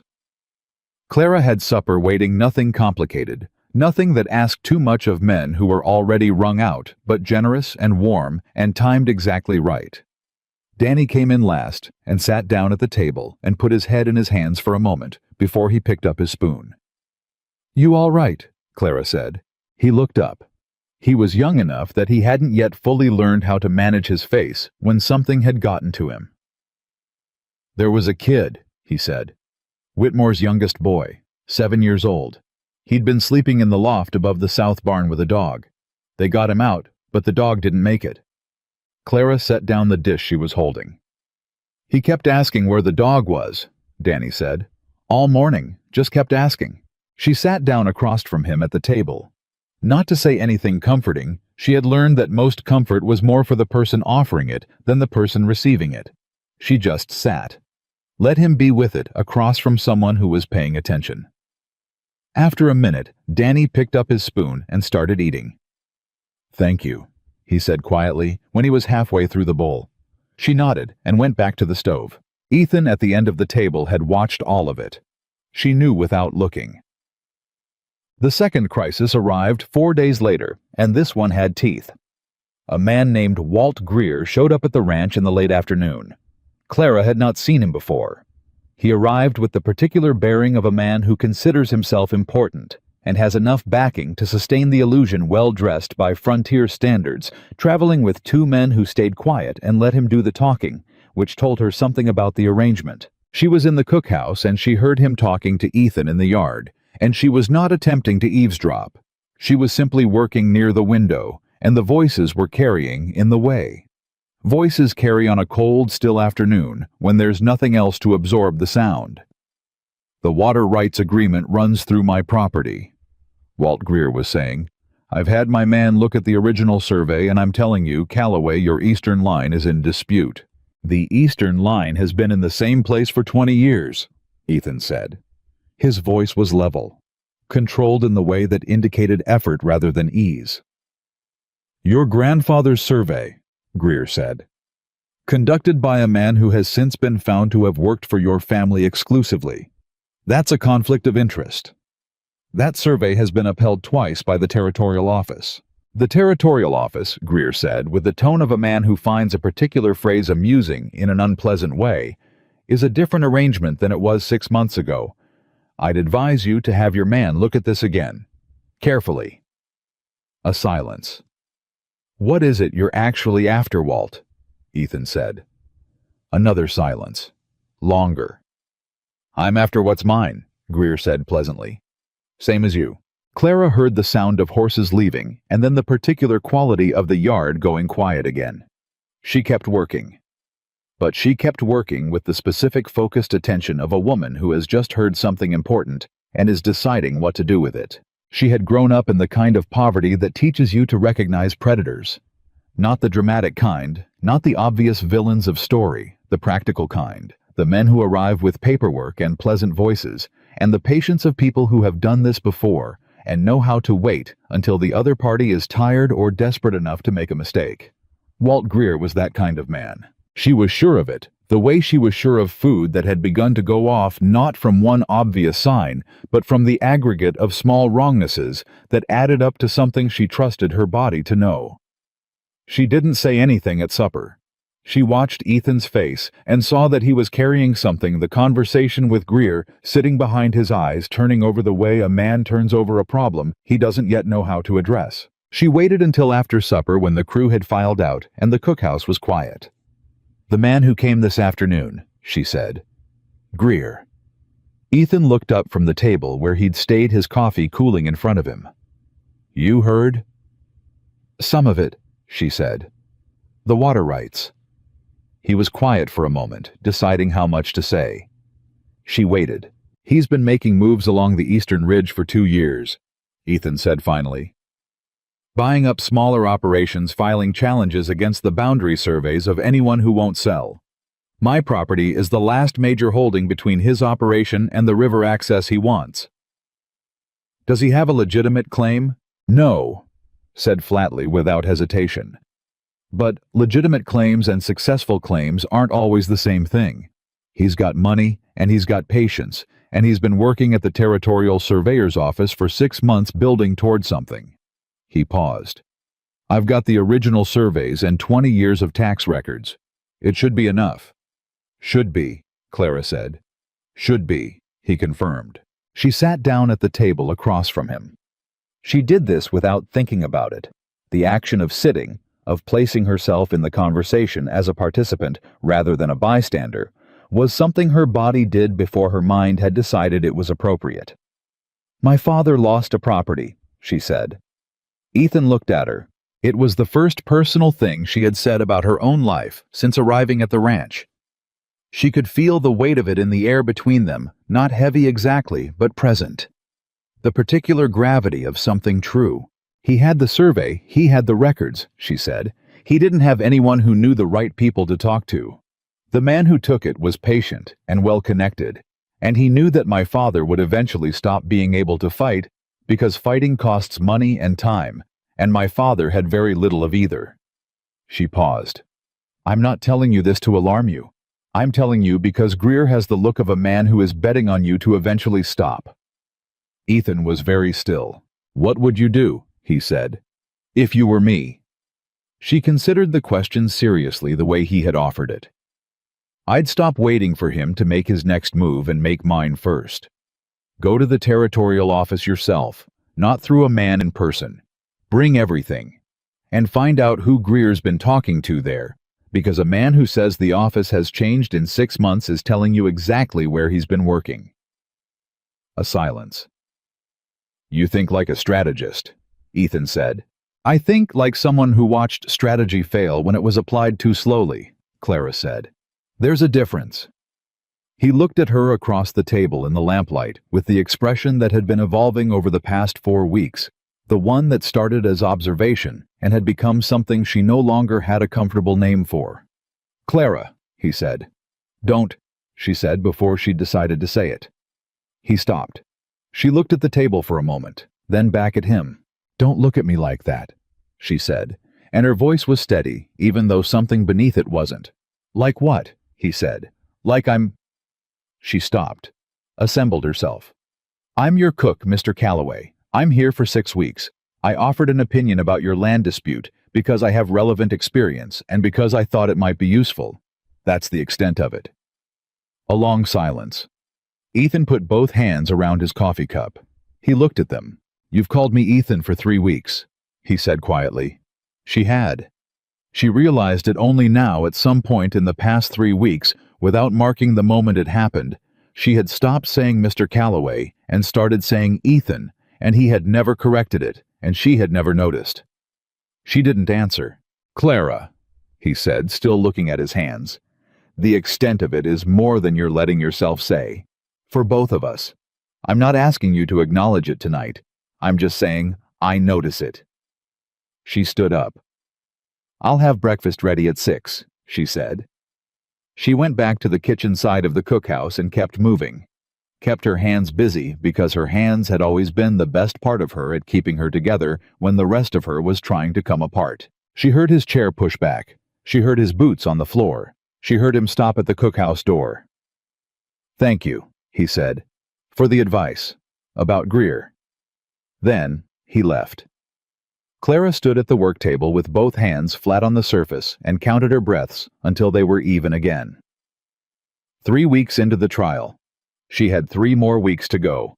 She was not going to make this harder than it already was. She was wrong about being able to prevent it from getting harder, not because of anything Ethan did. He gave her exactly the space she had asked for with the restraint of a man who understood that pressing was the wrong move and had decided to simply be present and let the thing develop on its own schedule, or not at all. He came to the cookhouse in the mornings. He ate with the crew. He thanked her for meals the way he always had, directly without performance. He did not bring up the conversation again. What Clara had not accounted for was the crew. She had built something in the cookhouse over 4 weeks that she hadn't entirely planned. The men had begun to come to her, not just for food, but in the way that people come to the person in any group who is genuinely attentive. Danny asked her questions about cooking, and then about other things, working his way toward whatever was actually on his mind, which was usually something about his family back in Kansas. Old Pete had started telling her stories about the early days of the territory, long rambling accounts of weather and cattle and men he'd known, which she had quickly understood were not really about the weather or the cattle, but about a life he was proud of and had no one left to tell. Rodrigo, the hand who didn't eat pork and never explained why, had one morning appeared at the cookhouse door an hour before breakfast and asked if he could pray in the kitchen. She'd said yes without asking why. He'd stood at the far end of the room with his eyes closed and his lips moving for 5 minutes while she worked, and then he'd said thank you and left. And the next morning he'd come back, and by the 3rd morning she'd started having coffee ready for him when he arrived. She had, without intending to become the heart of the place. She understood this, the way she understood most things about herself, slowly from the outside in, by watching how the people around her responded, rather than by any direct accounting of her own interior. And she understood, with a clarity that was not comfortable, that this was exactly what she always did. In every space she had ever occupied, she had given her full attention to the people in it, and she had made the space better, and she had made people feel seen. And when the time came to leave, the space had continued without her while she moved on to the next place and started again. This was her pattern. This was what she knew how to do. What she did not know how to do was stay. Silas came to her on a Tuesday. He came without Tommy as a buffer, without the defensive posture he'd worn for the first 2 weeks, and he sat down at the cookhouse table with the deliberateness of a man who has decided something and is going to say it directly. "I owe you an apology," he said. Clara set down the rolling pin she was using and looked at him. "I came in here with my mind made up," he said. "That's not fair to anyone, and it made your first 2 weeks harder than they needed to be. I'm saying I was wrong." She looked at him for a long moment. "You were protecting something you'd built," she said. "That's not nothing." "I was being stubborn and calling it principle," he said. "There's a difference." She almost smiled. "Yes, there is." He put his hands flat on the table. "The men are doing better. The whole operation is running smoother. I don't know how much of that is you and how much is other things, but I'm not so blind that I can't see what's changed." "What's changed," Clara said carefully, "is that people feel like someone is paying attention to them. That's all I've done." Silas looked at her. His expression was the complex one of a man who has spent 40 years managing people and has just heard something simple that he should have figured out long ago. "Is that all it takes?" he said. "Sometimes," she said. "Yes." He was quiet for a moment. "The trial ends in 2 weeks," he said. "I know." "Calloway's going to ask you to stay." She didn't answer. "I'm telling you," Silas said, "that if you go, this place goes back to what it was. Not because of the food, because of—" He made a frustrated gesture. "Because of whatever the hell it is you're doing that makes people feel like they're worth something." Clara looked at the rolling pin in her hands. "Mr. Pruitt," she said quietly, "I appreciate what you're saying, but that decision is mine to make. I know it is." He stood up. "I'm just telling you the truth about what's at stake. You deserve to know it." He walked out. Clara stood at the table and thought about the word deserve. In her experience, deserve was a word people used about other people. You deserve better, you deserve to know, but rarely a word she had applied to herself. Her life had not been built around what she deserved. It had been built around what was available and what was required of her, and those two categories had been sufficient to fill every day for as long as she could remember. She went back to the biscuits. The twist came on a Thursday, 11 days before the trial ended. She was coming back from the root cellar in the late morning. The crack in the east wall had been repaired. She'd been checking the integrity when she heard voices from the main house that she wasn't supposed to hear because the window was open and the wind was moving in the wrong direction. Ethan's voice, and a woman's. Clara stopped moving. Not deliberately, just stopped the way your body stops when it receives information it wasn't prepared for. "Can't keep avoiding this conversation, Ethan." The woman's voice was assured. Not harsh, but not soft either. The voice of someone accustomed to being heard. "Your mother's made it clear. The arrangement between our families has been understood for 2 years. Margaret." Ethan's voice was careful. "Nothing has been agreed to. I've told my mother that, and I've told your father. Your mother, my mother, he said, does not make decisions for this ranch or for my life." A pause. "People are talking," the woman said. "About the cook." The air went completely still around Clara. "There's nothing to talk about," Ethan said. His voice was flat now, the flatness of someone managing anger. "Ethan, she's been here for 5 weeks. You eat every meal in the cookhouse. The men talk, the men's wives talk, and eventually that talk gets to places that matter."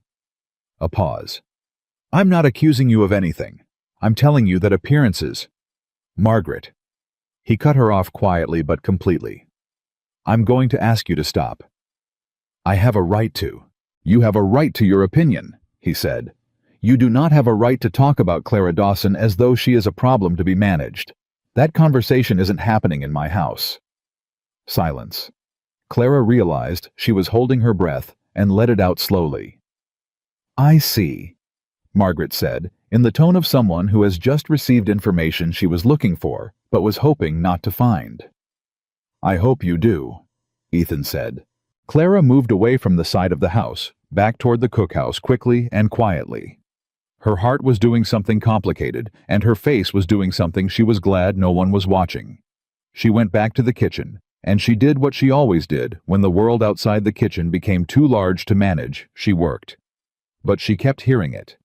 "That conversation isn't happening in my house." He had defended her. To a woman who was apparently something arranged, something expected, something that came with the weight of family obligation behind it. And he had stopped the conversation and defended Clara Dawson, the cook, the woman no one saw. She chopped carrots with more force than they required.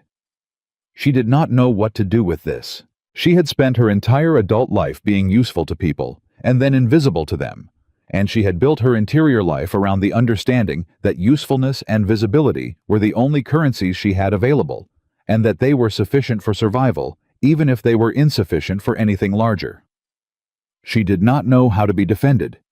She did not know how to be someone that a man defended. An hour later, Ethan appeared at the cookhouse door. She heard him come in, and she kept her back to him, working. "Clara," he said. "I heard," she said, before he could explain, before he could navigate toward it carefully. "I wasn't trying to. The window was open." A silence. "All right," he said. "I don't need you to." "I know you don't," he said. "I didn't do it because you needed me to." She turned around. He was standing in the middle of the cookhouse, with the particular stillness she had come to understand was his version of being completely present. No performance, no management, just him, entirely in the room. "Then why?" she said. "Because it was the truth," he said. "And because she was wrong." She looked at him. He looked at her. The space between them had the quality of a moment that is deciding what it wants to be. "Who is she?" Clara said.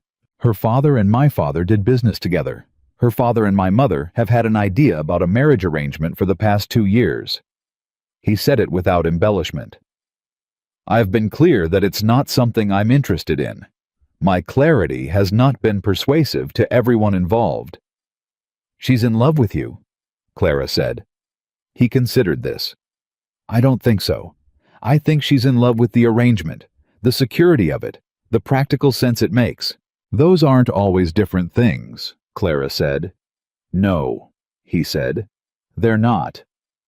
A silence. "There are 11 days left in the trial," Clara said. "I know. And you haven't asked me yet about what comes after." "I've been waiting," he said. "For what?" He looked at her steadily. "For you to be ready to hear what I want to ask." Clara's hands were still at her sides. Her face was composed.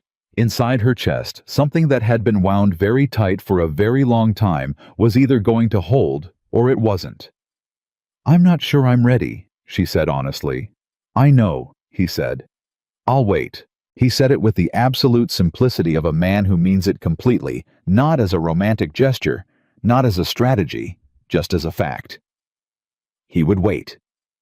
Because she was worth waiting for, and because he was the kind of man who had learned that the things worth having could not be rushed into existence. Clara looked at him for a long moment.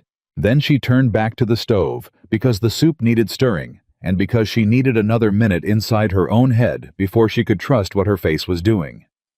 "Supper's at 6, she said. "It always is," he said. She heard him leave. She stood at the stove and stirred the soup and thought about 11 days. 11 days before a decision she had not let herself look at directly, because looking at it directly required admitting that she wanted something, not just something practical, not just the continuation of useful work, but something that had no guarantee and no safety net and no clear boundary between here and the edge. For a woman who had spent her entire life working within safe boundaries, this was the most frightening thing she had encountered on Callaway Ridge, more frightening than Silas Pruitt. More frightening than the spoiled cellar stores. More frightening than Walt Greer and his pleasant voice and his patient threat. Because all of those things she had known how to fight. She did not yet know how to fight the thing inside herself that wanted to stop running. Old Pete appeared at the cookhouse door at 4:30, early for supper, with his hat in his hands and the expression of a man who has decided to say something and is committed to it now. "Miss Clara," he said. She looked up. 61 years old, he said. "I've worked 15 ranches from Texas to Wyoming. I've been fed by 40 cooks, maybe more." He paused. "This is the first kitchen I've ever walked into that felt like someone lived in it. Like someone actually—" He searched for the word. "Cared about who was eating." Clara looked at him. "I just thought," he said, clearing his throat, "that someone ought to say it out loud." Then he went and sat at the far end of the table with his usual dignity and waited for supper. Clara turned back to the stove. She was not going to cry in the kitchen. She had never cried in a kitchen in her life, and she was not going to start now. She stirred the soup. She added a pinch more salt because it needed it. And she thought about 61 years old and 15 ranches and the particular courage it takes for a man to say out loud what everyone else is only thinking. And she thought about 11 days. 11 days became 10, and 10 became 7. And Clara stopped counting after that, because counting had started to feel like watching a fuse burn down toward something she wasn't ready to face. The ranch moved around her with the steady rhythm she had built into it over 5 weeks, the morning routine that the men had stopped needing to be reminded of the meals that arrived on time and were eaten with the particular ease of people who had stopped being surprised by being fed well. The cookhouse had become what she had quietly made it into without ever announcing the intention, a place where the day began and ended with something that felt, if not like home exactly, then like the nearest available approximation. She told herself she was doing her job. She told herself the warmth she felt when Danny came in early to practice biscuits was professional satisfaction. She told herself the specific quality of attentiveness she felt when Ethan sat at the end of the table was simply the natural awareness of a cook tracking whether the meal was adequate. She was, by her own private assessment, not an especially convincing liar. 7 days before the trial ended, Walt Greer came back. He arrived in the early afternoon with the same 2 quiet men behind him and the same pleasant expression that Clara had already learned to read the way she read food that had turned the surface appearance had nothing to do with what was underneath. She was in the cookhouse when she heard his voice in the yard, and she moved to her usual position near the window without making a decision to do so. "I've had my surveyor out," Greer was saying. "Calloway, I want to be straight with you. The eastern boundary as currently recorded puts your fence line 40 yards into what my man believes is legitimate Greer property. Now, I'm not here to make enemies. I'm here to give you the opportunity to correct this before it goes to the territorial court." Ethan's voice was level. "Your surveyor is working from the disputed map I told you about last week. The original survey." "The original survey," Greer said pleasantly, "was conducted by a man who has since had 2 other boundary determinations overturned in Laramie County. I have documentation." A pause, the deliberate pause of a man who knows how to use silence. "I'd hate for this to go to court, Ethan. Court costs money and time. Both of us could use more of both." "What exactly are you proposing?" "A negotiated boundary adjustment," Greer said. "Voluntary, clean. You move your eastern fence line. I file the corrected survey, we're both done with it. And the water access. The creek that runs through the adjusted boundary would fall within my property. Yes." A silence. Clara pressed one hand flat against the wall beside the window. That creek was not incidental. She had heard enough from Silas and from the crew over 5 weeks to understand what the Eastern Creek meant to Calloway Ridge in winter. It was one of 2 reliable water sources when the upper pasture wells froze. Without it, the ranch would spend half the winter hauling water by hand or trucking cattle to the river, which was 3 miles out and required trail access that deteriorated badly in February. Without that creek, Calloway Ridge became significantly more difficult to operate. Without that creek, the pressure on Ethan to sell would increase every winter, year after year, until eventually the math stopped working. This was not a boundary dispute. This was a long-term acquisition strategy disguised as paperwork. Clara dried her hands on her apron and walked out of the cookhouse. She heard herself doing it before she had finished deciding to do it, her boots on the dirt, the cookhouse door swinging behind her. And then she was in the yard, and Greer was looking at her with the polite blankness of a man who has not yet categorized this new element. "Mr. Greer," she said. Ethan looked at her. His expression was unreadable in the way of someone who is surprised and is managing it. "Ma'am," Greer said pleasantly. "I don't believe we've met." "We haven't," Clara said. "I'm the cook." She said it without apology or embellishment, the way you state a fact that has no bearing on what comes next. "I heard you mention the territorial court." Greer's pleasant expression didn't waver. "A private business conversation. I understand," she said. "I want to ask one question, and then I'll go back to the kitchen." She looked at him directly, not with hostility, just with the level attentiveness she brought to everything.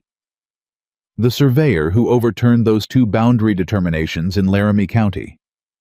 Was he the same man who conducted your current survey of this property?" A silence.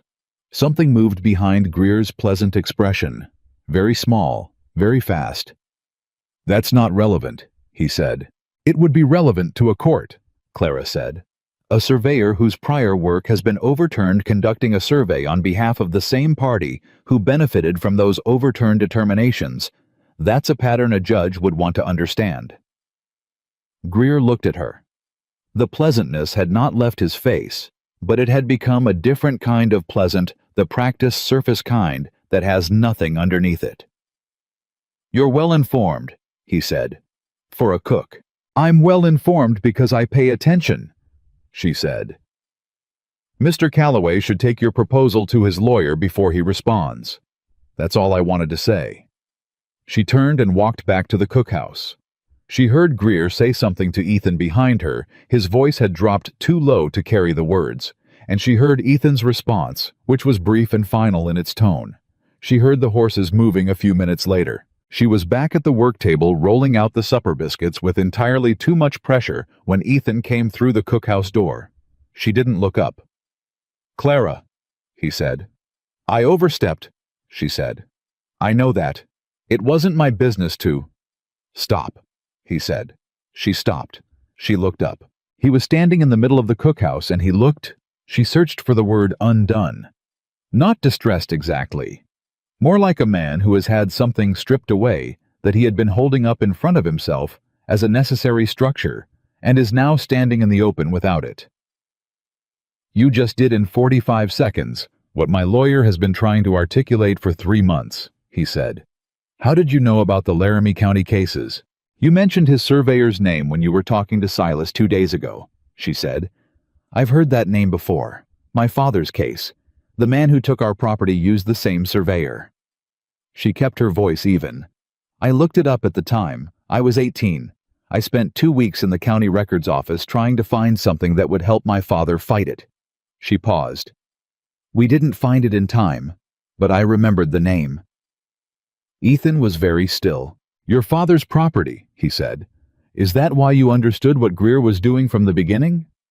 "I recognized the shape of it," she said. "Patient. Pleasant. Building pressure slowly until the other party makes a mistake or gives up. Clara."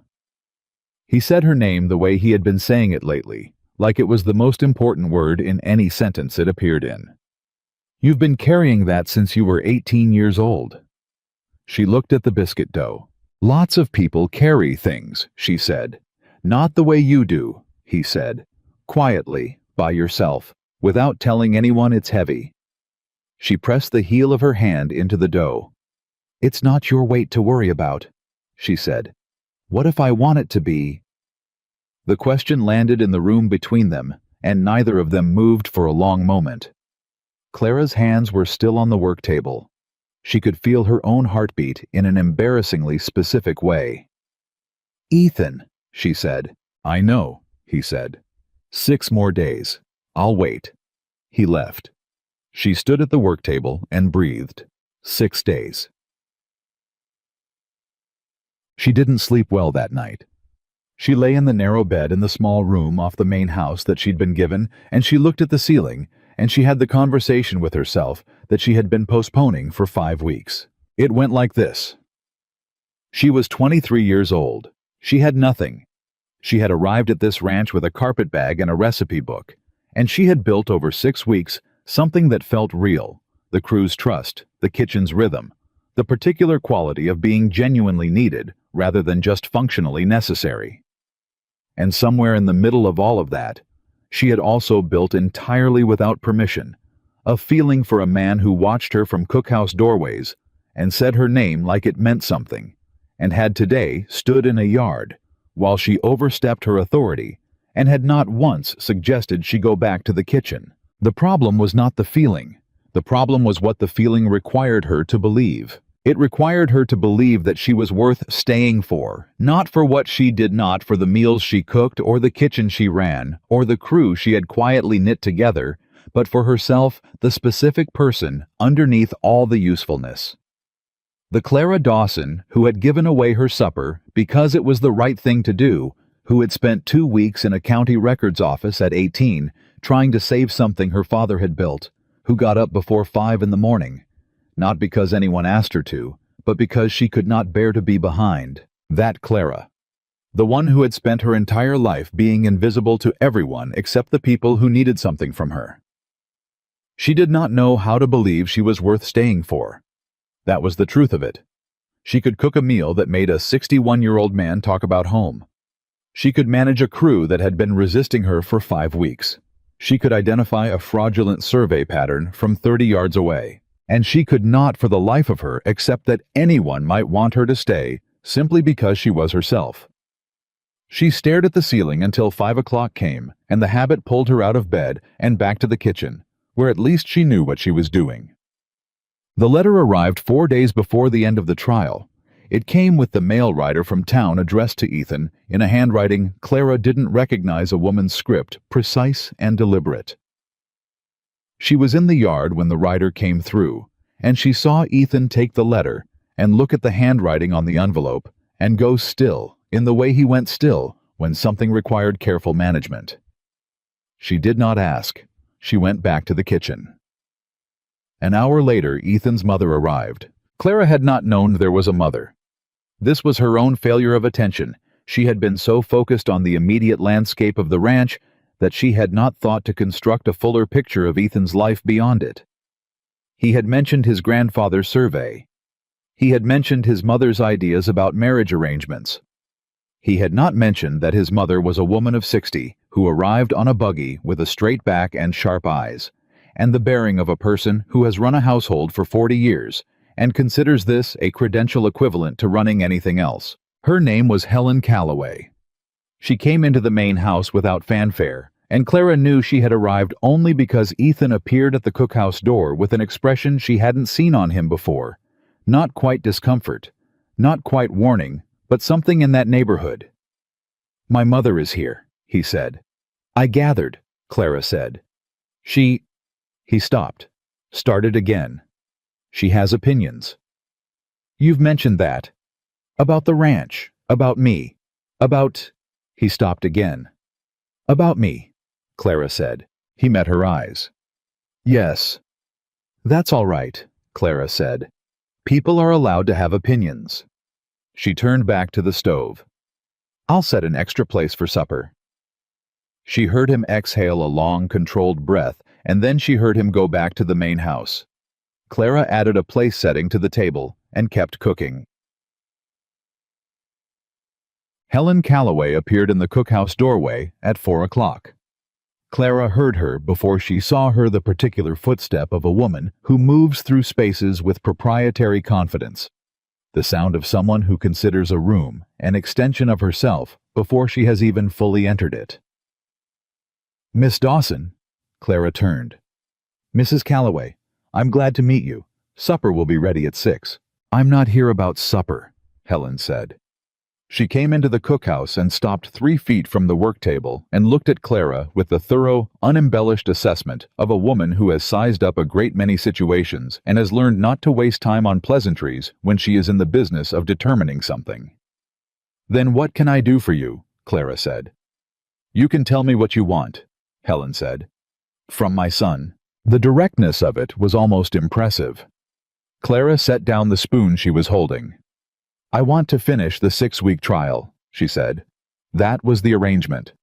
And after, that's between your son and me. Helen's expression didn't shift. My son is the kind of man who commits completely to whatever he decides. He doesn't do things by halves. If he decides he wants something, he will reorganize his entire life around obtaining it and maintaining it, and he will not consider the cost until the cost is already paid. She paused. I'm not saying that as a criticism. I'm saying it because it's the truth about who he is, and a woman who intends to be in his life should understand it. Clara looked at her. Mrs. Calloway, she said carefully, are you warning me about your son, or are you describing him to me because you think I should know him better? A silence. Something shifted in Helen Calloway's expression, very small, controlled, but visible to a woman who had spent 6 weeks reading faces across a dinner table. He talked about you, Helen said, in the letter he sent me 3 weeks ago. I didn't come because of Margaret's concerns. I came because of what my son wrote about the cook at Calloway Ridge. She paused. He said, and I am quoting him exactly, I've never watched someone give everything away and ask for nothing back, and I've never wanted so much to be the person who finally gives something back to them. Clara's breath stopped. She stood at the work table in the cookhouse with the smell of supper around her and the sound of the ranch outside, and her heart doing something she had no established response to. He wrote that, Clara said. 3 weeks ago, Helen confirmed. 3 weeks ago had been the first week, the adjustment period. The days when Silas was still resistant and the crew was still cautious, and Clara had been running on 4 hours of sleep and the sheer force of will she had brought to every kitchen she'd ever worked in. He had watched her in that first week and written to his mother. I am not here to interfere, Helen said, and for the first time her voice had something in it that wasn't quite warmth, but was moving toward it. I am here because my son deserves someone who understands what they're getting, and I wanted to see for myself if you were that person. And, Clara said, Helen looked at the kitchen, the clean work tables, the organized stores, the orderly system visible in every corner of a space that had been chaos 6 weeks ago. She looked at the extra place Clara had already set at the table before being asked. She looked at the pot on the stove and at Clara's hands, and at the particular way Clara was standing steady and composed and utterly without performance. You'll do, Helen Calloway said. Then she turned and walked out of the cookhouse with the same proprietary confidence she had walked in with, and Clara stood at the work table and put one hand over her mouth and stood there for a full 30 seconds. Then she took her hand down and went back to the stove. Supper wasn't going to make itself.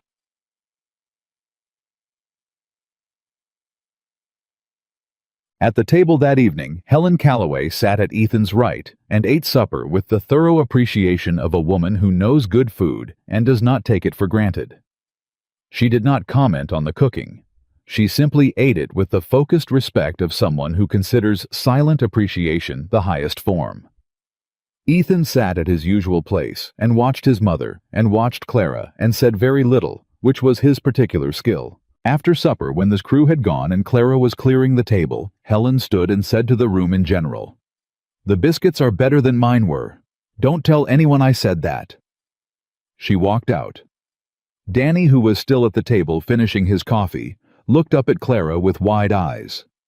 "Did she just—" "Don't," Clara said. He closed his mouth. She stacked the bowls and kept moving. 9. 3 days before the trial ended, Ethan found her at the root cellar. She was doing the final inventory, cataloging what stores would carry the ranch through the deepest part of winter, what would need to be brought in, what the cold cellar's capacity was, now that the east wall was repaired and the moisture problem addressed. She was writing in the inventory book she had started on her first day, which had grown from a single page of cramped notes into a comprehensive record of the ranch's stores across 6 weeks. She heard him come up behind her, and she kept writing. "Clara," he said.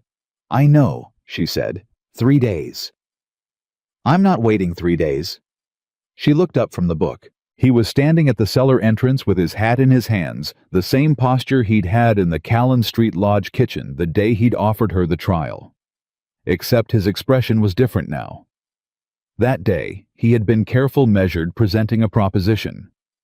Today he looked like a man who has been patient for a very long time and has arrived at the moment where patience becomes its own kind of dishonesty. "I told myself I'd wait until the 6 weeks were up," he said.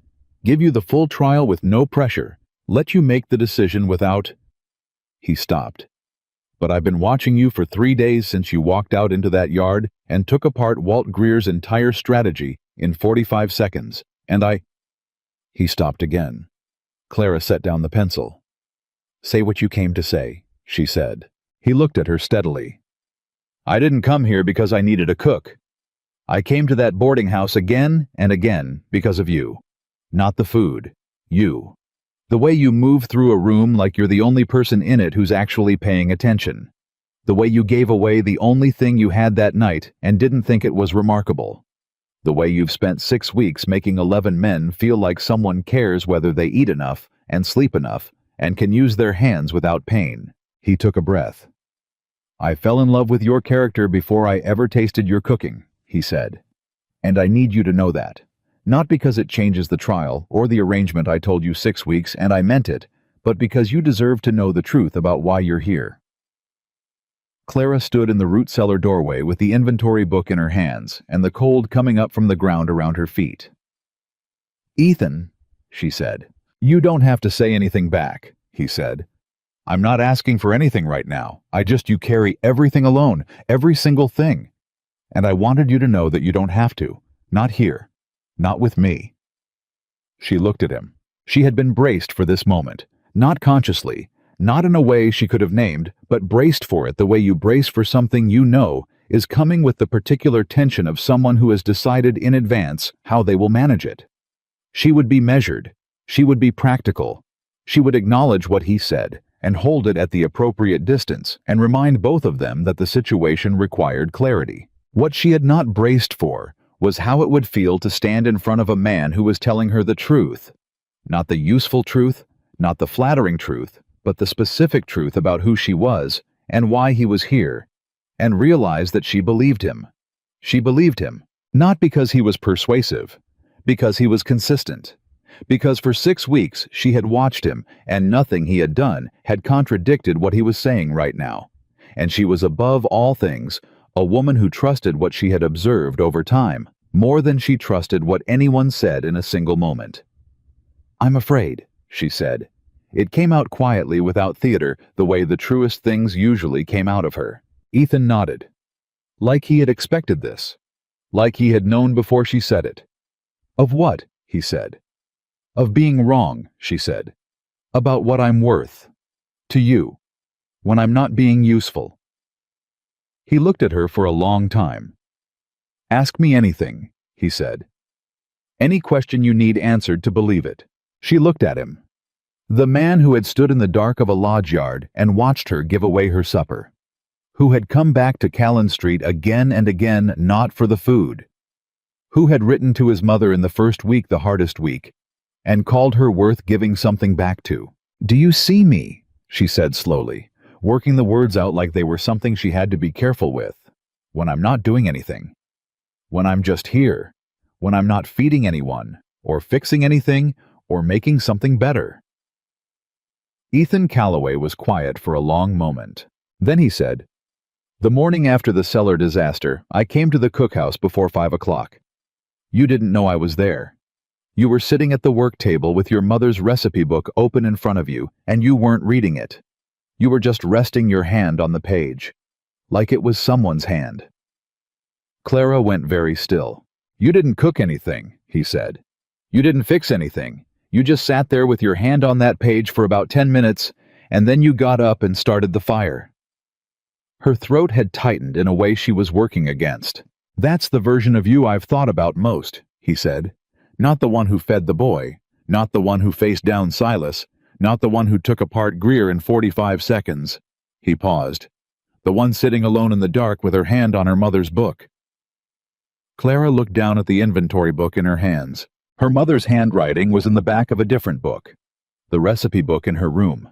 She had carried it from a house she'd lost when she was 16, through a series of places that had never quite become home to a lodge, where she had been useful and invisible to a ranch, where a man had been watching her from the very beginning, not for what she produced, but for who she was when she thought no one was looking. She looked up at Ethan. "I'm afraid," she said again. "I want you to know that. I'm not going to pretend I'm not." "I know," he said, "but I'm—" She stopped, looked at the inventory book, looked at the cellar behind her, the organized stores, the repaired wall, the evidence of 6 weeks of work that had changed the nature of this place. Looked at him. "I'm not running," she said. He exhaled. Something in his face released that she hadn't realized had been held. "That's enough," he said. "That's all I needed to know." He put his hat back on. He looked at her one more time, the specific way he had been looking at her since the very beginning, the look that saw her whole, that had never once gone through her or past her. "3 more days," he said. "I'll ask you properly then." He walked back toward the main house. Clara stood at the root cellar entrance with the cold coming up around her, and the inventory book in her hands, and the late afternoon light going amber across the yard, and she stayed there for a long time after his footsteps faded. She was not running. For a woman who had been moving her whole life from place to place, from task to task, from one form of useful invisibility to the next. This was not a small thing. This was in fact the largest thing she had ever decided. She went back into the root cellar and finished the inventory. She wrote the final numbers in the book, in her careful, precise handwriting.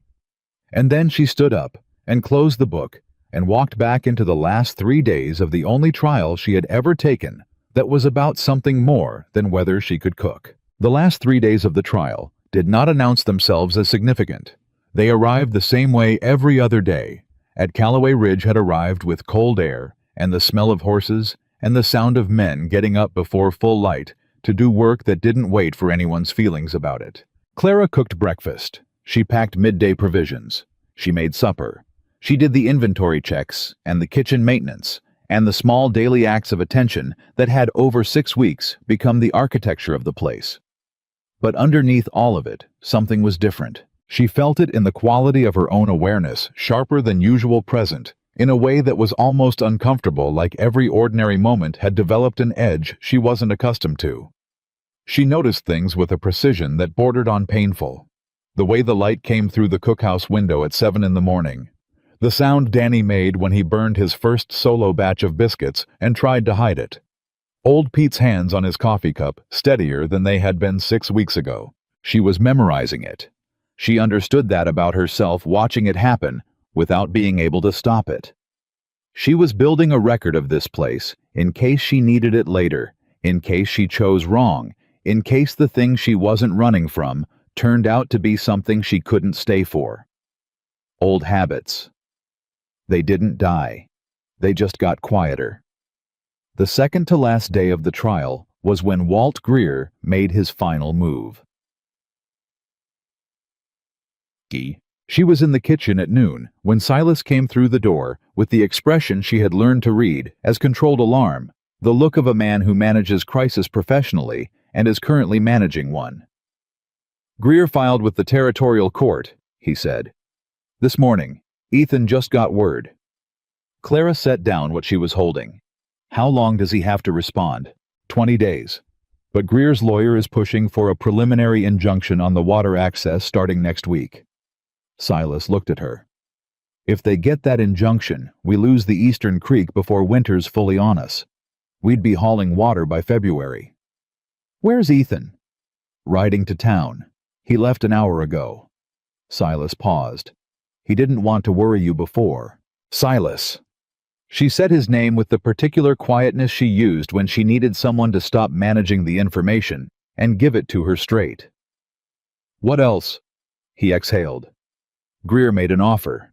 Through his lawyer. He'll drop the court filing in exchange for the eastern 40 acres and shared water rights." "That's not a compromise," Clara said. "That's a slower version of the same acquisition." "I know that." He looked at her. "Ethan knows that too. But 20 days is not a lot of time to fight a court filing, and Greer knows the regional judge, has known him for 15 years. Clara was already thinking. She had been thinking since she'd heard Greer in the yard 10 days ago, since she'd watched his pleasant expression absorb her question about the surveyor without breaking. She had been turning the problem over in the way she turned over kitchen problems, not with panic, but with the systematic attention of someone who believes that every problem has a point of entry if you look long enough. "The surveyor," she said. Silas looked at her. "Greer's surveyor, the same man whose work was overturned in Laramie County twice." She was moving now, going to the small desk in the corner of the cookhouse where she kept the ranch's supply records, her records in her handwriting, the evidence of 6 weeks of organized attention. "Both of those overturned determinations, do you know who filed the challenge?" "No." "I do," she said. "I spent 2 weeks in a county records office when I was 18 trying to save my father's property. I didn't find the right argument in time, but I found everything else." She pulled out a sheet of paper and started writing. The man who successfully challenged both of those surveys was a land attorney named Robert Carey. He practices in Cheyenne. He specializes specifically in fraudulent boundary determinations. She finished writing and held the paper out to Silas. "Send a rider to Ethan before he gets to town. He needs to go to Cheyenne instead." Silas took the paper. He looked at it. He looked at her. "You've been carrying this," he said, not quite the same words Ethan had used, but the same shape of recognition. "Send the rider," Clara said. He went. She turned back to the kitchen and stood at the work table with both hands flat on the surface and her heart running faster than she showed anyone, and she thought about her father's face the day the man with the pleasant voice and the patient strategy had finally finished what he had been building toward for 3 years. She had been 16. There had been nothing she could do. She was 23 now, and this time she had gotten there first. Ethan came back from town after dark. She heard the horse, and she heard him talking to the stable hand, and she heard his boots on the steps of the main house, and she told herself she was going to stay in the kitchen and let him rest and have the conversation tomorrow, because tomorrow was the last day of the trial, and there would be time. She lasted approximately 4 minutes. She took off her apron, put on her coat, and walked to the main house. She knocked. He opened the door immediately, like he had been expecting her, like he had heard her boots on the porch before she knocked and had come to the door because he already knew. He looked tired. The good kind of tired that comes from a day of doing something that mattered, not the depleted kind, but the settled kind, the kind that comes from moving in the right direction. "Robert Carey," he said. "Silas's rider caught me before I hit the main road." "Did you reach him?" "I did." Something in his expression shifted toward something she didn't have an established category for. It was too large for the word relief and too specific for the word hope. "He knew the surveyor's name before I finished saying it. Said he'd been waiting for this man to surface in a new case." He paused. "He thinks we can not only defeat the court filing, but get Greer's survey formally discredited, which means the boundary challenge disappears entirely." Clara let out a breath she had been holding since noon. Clara. Ethan was looking at her with the full force of the attention he had been directing at her since before she'd even known he was watching. "You've been carrying that name for 7 years. "Longer," she said. "I was 18 when I found it. My father lost the property when I was 16. I spent those 2 years being angry that I hadn't found it sooner." He was quiet for a moment. "And you used it here." "I used it where it could do something," she said. "That's all." "That's not all," he said. "Not even close." She looked at him in the doorway of the main house with the cold at her back and the lamplight from inside reaching her face, and she understood in the specific and unavoidable way that understanding arrives when you've been resisting it long enough that she had stopped being afraid. Not because the fear had resolved itself, not because anything had been guaranteed, but because she had spent the last 7 hours doing the most terrifying thing she was capable of, using the thing she had been carrying alone since she was 18. And she had done it not for survival, not out of obligation, but because she wanted to. Because this place mattered to her.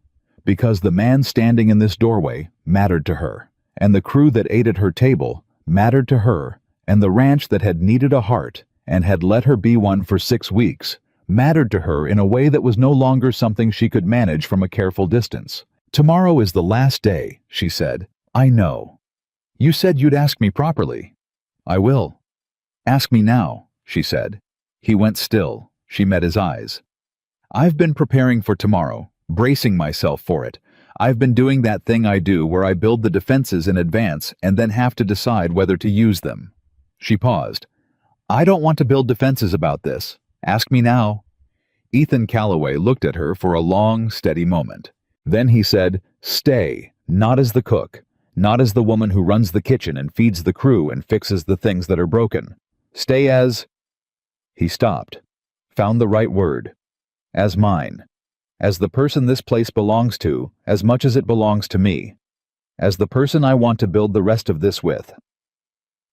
Clara stood in the cold with her coat buttoned and her hands at her sides and the lamplight on her face.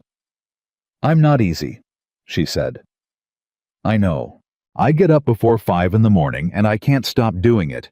And I have an opinion about everything in the kitchen and most things outside it, and I carry things alone by default because I haven't learned not to."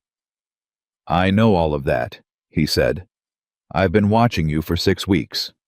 And before that," she said. "And before that," he agreed. She looked at him. "Do you see me," she said, "when I'm not useful?" He answered without hesitation. "Yes, and that's the only version of you I've ever cared about." Clara Dawson stood in the doorway of the Calloway Ridge main house and felt the wall, the one she had built at 16 and maintained at 18 and perfected over 3 years at Callan Street Lodge, come down. Not dramatically, not all at once, just a quiet, irreversible collapse the way a structure falls when the thing holding it up is no longer necessary. "Yes," she said. Ethan's face did something she had never seen it do before, something unguarded and complete. The expression of a man who has been hoping for something for long enough that actually receiving it has temporarily exceeded his ability to be composed about it. He reached out and took her hand, not with urgency, not with the drama of a man who has been waiting and is now claiming what he waited for. Just took her hand, the way you take hold of something you intend to keep steady and certain, and without any need to make a performance of it. "Come inside," he said. "It's cold." She went inside. The morning of the last day came, the same way every morning at Calloway Ridge came, early, cold, with work waiting. Clara was at the stove at 5:15. This was not different from any other morning. What was different was the quality of it, the specific texture of being in this kitchen, in this space she had made into something on this particular morning when it was no longer the last morning of a trial, but the first morning of something she didn't yet have a name for. She made breakfast with the full attention she had brought to every meal for 6 weeks, and when the men came in, they sat at the table and ate with the ease of people who had stopped noticing how good the food was, because it had become the baseline expectation, which Clara considered the highest possible professional accomplishment. Danny ate 3 biscuits and looked up at her with the expression of someone who has heard something through the bunkhouse gossip network. "Is it true?" he said. "Is what true?" Clara said.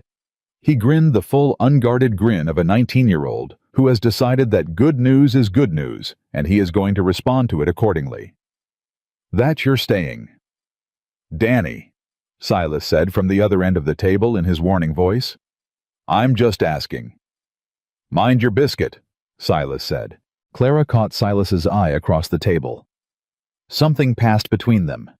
Not warmth exactly, because Silas Pruitt was not a warm man in the conventional understanding of the word, but something that was the hard-won equivalent of it.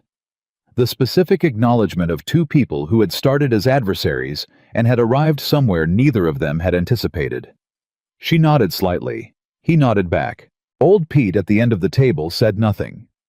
He was eating his breakfast with the focused appreciation he brought to every meal now, and his right hand was wrapped around his fork with a grip that was, Clara noticed, significantly steadier than it had been 6 weeks ago. He looked up, once found her looking, and gave her the small, dignified nod of a man who has already said what he had to say and doesn't need to repeat it. Rodrigo appeared in the cookhouse door at his usual early hour. He looked at Clara. She had his coffee ready. He took it, stood at the far end of the room, closed his eyes. She worked around him the way she always did. After 5 minutes, he said quietly, "Thank you, Miss Clara, for this place." She looked at him. "You're welcome, Rodrigo." He nodded and left, and the morning continued. Walt Greer arrived before noon. Clara heard his horse and heard his voice, and felt the particular tightening in her chest that his presence had started producing weeks ago. Not fear exactly, but the heightened alertness of someone who recognizes a specific kind of threat and has learned to take it seriously. But this time there was something different in his voice. She heard it through the cookhouse window before she had processed what the difference was, and then she understood the pleasantness was gone. Not the words. The words were still measured, still deliberate. But the tone underneath them had changed. The patience had cracked. He sounded like a man who has received information he wasn't expecting and is recalibrating faster than he is comfortable recalibrating. "Robert Carey," Greer said. "You talked to Robert Carey." "I did," Ethan said. "Carey he has a history with my surveyor, that is." "I know exactly what history he has," Ethan said. "That's why I called him." A silence. "This doesn't have to become a larger problem," Greer said, and now the pleasantness was working very hard to reassemble itself and not quite managing. "The court filing can be withdrawn, voluntarily, before Carey gets involved formally, and this becomes—" "It's already formal," Ethan said. "Carey filed this morning. He's also requested the prior Laramie County cases be included in the record, and the Territorial Surveyor's Office has opened a review of your surveyor's licensure."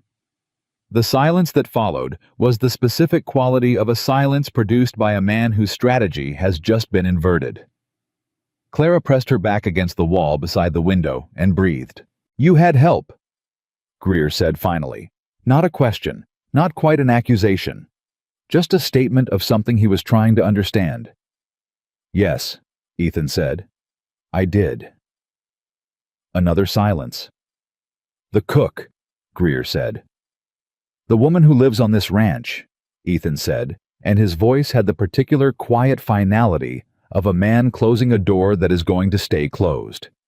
"Whatever you have to say about her, Walt, say it somewhere else." She heard the horses leave. She heard Ethan's footsteps cross the yard and stop at the cookhouse door. She opened it before he knocked. He looked at her. His expression was the open, settled one he wore when he had finished doing something hard, and it had come out right. "It's done," he said. "I heard.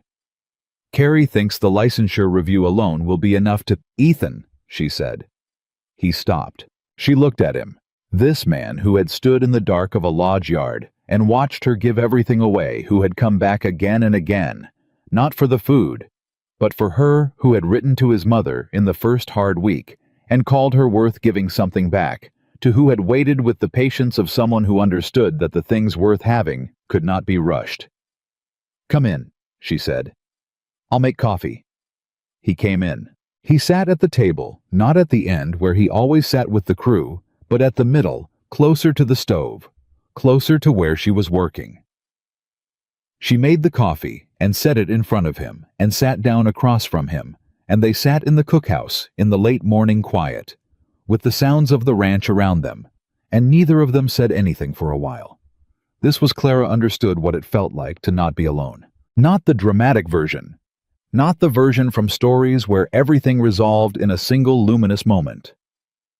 Just this two people at a table, coffee between them. The ordinary sounds of a working place going on outside, and the specific quality of not having to carry the weight of everything by yourself. She had not known until this moment how heavy alone had been. Helen Calloway came to the cookhouse that afternoon. She had stayed an extra day, which Clara suspected was not coincidental. She sat down at the table with the directness that was apparently a Calloway family trait, and she looked at Clara with an expression that was still not quite warm, but had moved significantly in that direction since the first day. "I owe you something," Helen said. "You don't," Clara said. "I came here to assess you," Helen said. "Which was my right as his mother, and also I'll admit my method of managing things I'm uncertain about." She paused. "I was uncertain about you." "That's reasonable," Clara said. "You didn't know me. I was also—" Helen stopped, reassembled. "I have been managing this family for 40 years. My husband is gone. My son has built this ranch into something real, and I have been the person who watches the perimeter. Makes sure nothing gets in that shouldn't." She looked at her hands on the table. It's a hard habit to stop even when stopping is the right thing. Clara looked at her. "Mrs. Calloway," she said, "I grew up without much. I lost what I had early. I have spent most of my life being useful to people who didn't see me." She paused. "I understand the instinct to protect the people you love. I have no argument with it." Helen looked at her for a long moment. "He was lonely," Helen said quietly. "Before you came. I could hear it in his letters. He ran this ranch with everything he had, and he did it well, and he was—" She stopped. "Lonely." Clara's throat tightened. "He's not anymore," Helen said. "I can see it. It changes everything about a person being actually seen." Clara looked at the table. She thought about Pete's hands. She thought about Danny's biscuits. She thought about Rodrigo's morning prayers, and Silas's reluctant respect, and the way the cookhouse had become the place everyone came at the end of a hard day because it was where someone was paying attention. She thought about a woman in a boarding house kitchen making cornbread from scraps and giving it all away in the dark, not because she was remarkable, but because it was simply what you did when someone needed it more. She thought about a man watching from the shadows and deciding on the basis of that one act that she was worth knowing. "He saw me first," Clara said. "I didn't know I needed that until he did it." Helen reached across the table and put her hand over Clara's. She didn't say anything. She just held it for a moment with the particular grip of a woman who has lived long enough to know when words are the wrong tool. Then she let go, stood up, and said, "The coffee is excellent. Ethan's been making it terrible for years." She walked out. Clara sat at the table and pressed both hands flat on the wood and breathed. The last evening of the 6th week arrived like all the others, with the crew coming in from the fields with supper on the table, with the familiar sound of 11 men sitting down to eat. But this meal was different, and everyone at the table knew it. Danny knew it because he had the specific expression of someone trying not to make a big thing of something that is to him a very big thing. Old Pete knew it in the dignified, private way he knew most things. Rodrigo had said a slightly longer prayer at the kitchen door that morning. Even the younger hands, the ones who had been cautious, and then gradually easy, and then without marking the moment it happened, simply comfortable, ate with the quality of people who are aware that something is ending, and something else is beginning in the same breath. Silas waited until the end of the meal, until the crew had started to file out, and Clara was clearing the table, and Ethan was still sitting at the far end, not moving in the way of a man who is exactly where he intends to be. "Miss Clara," Silas said. She looked up. He stood at the cookhouse door with his hat in his hands and the expression of a man who has decided to say something he is not going to dress up or minimize. "6 weeks ago I told Tommy it was your funeral," he said. "I want to say in front of Ethan and whoever else is listening that I was wrong. More wrong than I've been about most things." He paused. "This ranch is a better operation than it's been in years. The men are better. I'm better." He stopped. "That's because of you." Clara set down the stack of bowls she was holding. "Thank you, Silas," she said. He nodded once. Then he put his hat on and walked out, and the door closed behind him, and the cookhouse was quiet with just the two of them. Ethan looked at her from the end of the table. "6 weeks," he said. "6 weeks," she said. And she looked at this man, the one who had watched her from the dark and come back again and again, who had been patient with a patience that had cost him something, who had defended her to a woman who arrived with family expectations, who had taken her hand in a cold doorway and said, Come inside, like it was the simplest, most complete thing in the world. She looked at the cookhouse, her kitchen, the one she had built out of neglect and chaos, and 5 a.m. mornings, and the quiet, relentless application of attention. She looked at the window where the dark outside was the dark of the Wyoming Territory in winter, cold and permanent and large, and inside the lamp was burning, and the fire was warm, and the smell of supper still hung in the air. "I have one question," she said. He waited. "The boy," she said. "The one who came to the lodge door that night, with the skillet." Ethan looked at her carefully. "Did you send him?" she said. "To the back door. Did you know he would come?" A silence. Something moved in Ethan's expression, a surprise, and then something behind the surprise that she had to read carefully. "No," he said. "I didn't send him. I didn't know he was there until the door opened." She held his gaze. "But you know who he is," she said. A longer silence. "His name is Will," Ethan said. "He's the youngest son of a family that lost their farm 2 years ago. They've been in difficult circumstances." He paused. "I've been helping them where I could, quietly. He tends to wander in the evenings." Clara looked at him. "You've been helping them," she said. "Quietly." "Yes." Without telling anyone. It wasn't something that needed announcing. She stood at the work table in the cookhouse and felt something move through her that she couldn't name, too large for one word, too specific for a general term. The feeling of recognizing yourself in someone else. The feeling of understanding in one clear moment why a thing had happened the way it had happened. He had been giving away his own version of the skillet all along, without announcement, without expectation. In the dark where no one was supposed to see. She had been watching him too. She just hadn't known it until now.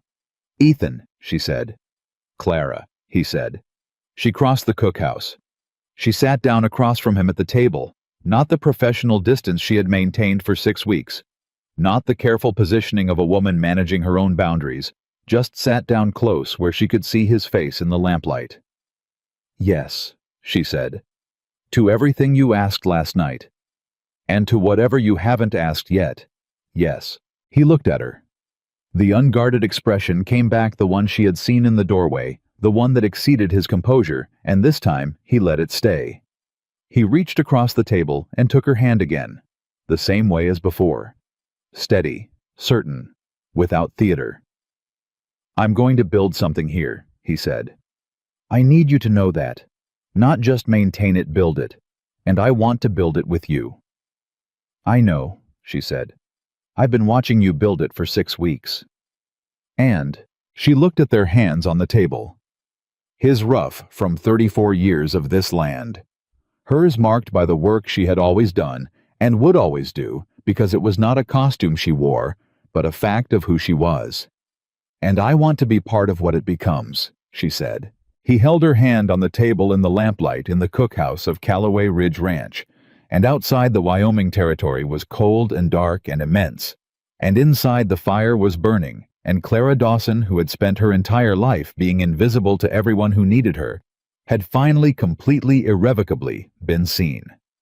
Not for the cornbread, not for the kitchen she had rebuilt, or the crew she had knit together, or the land scheme she had quietly dismantled, or the cold cellar she had reorganized, or the 11 men she had fed with more care than they had known to ask for. For herself. For the woman who sat alone in the dark with her hand on her mother's recipe book. For the woman who gave everything away when she had nothing left, not because it was remarkable, but because it was simply who she was. Clara Dawson was no longer invisible. She was home. And for the first time in her life, she had chosen not survival, but belonging. And belonging had turned out to be the bravest, most irreversible, most complete thing she had ever done.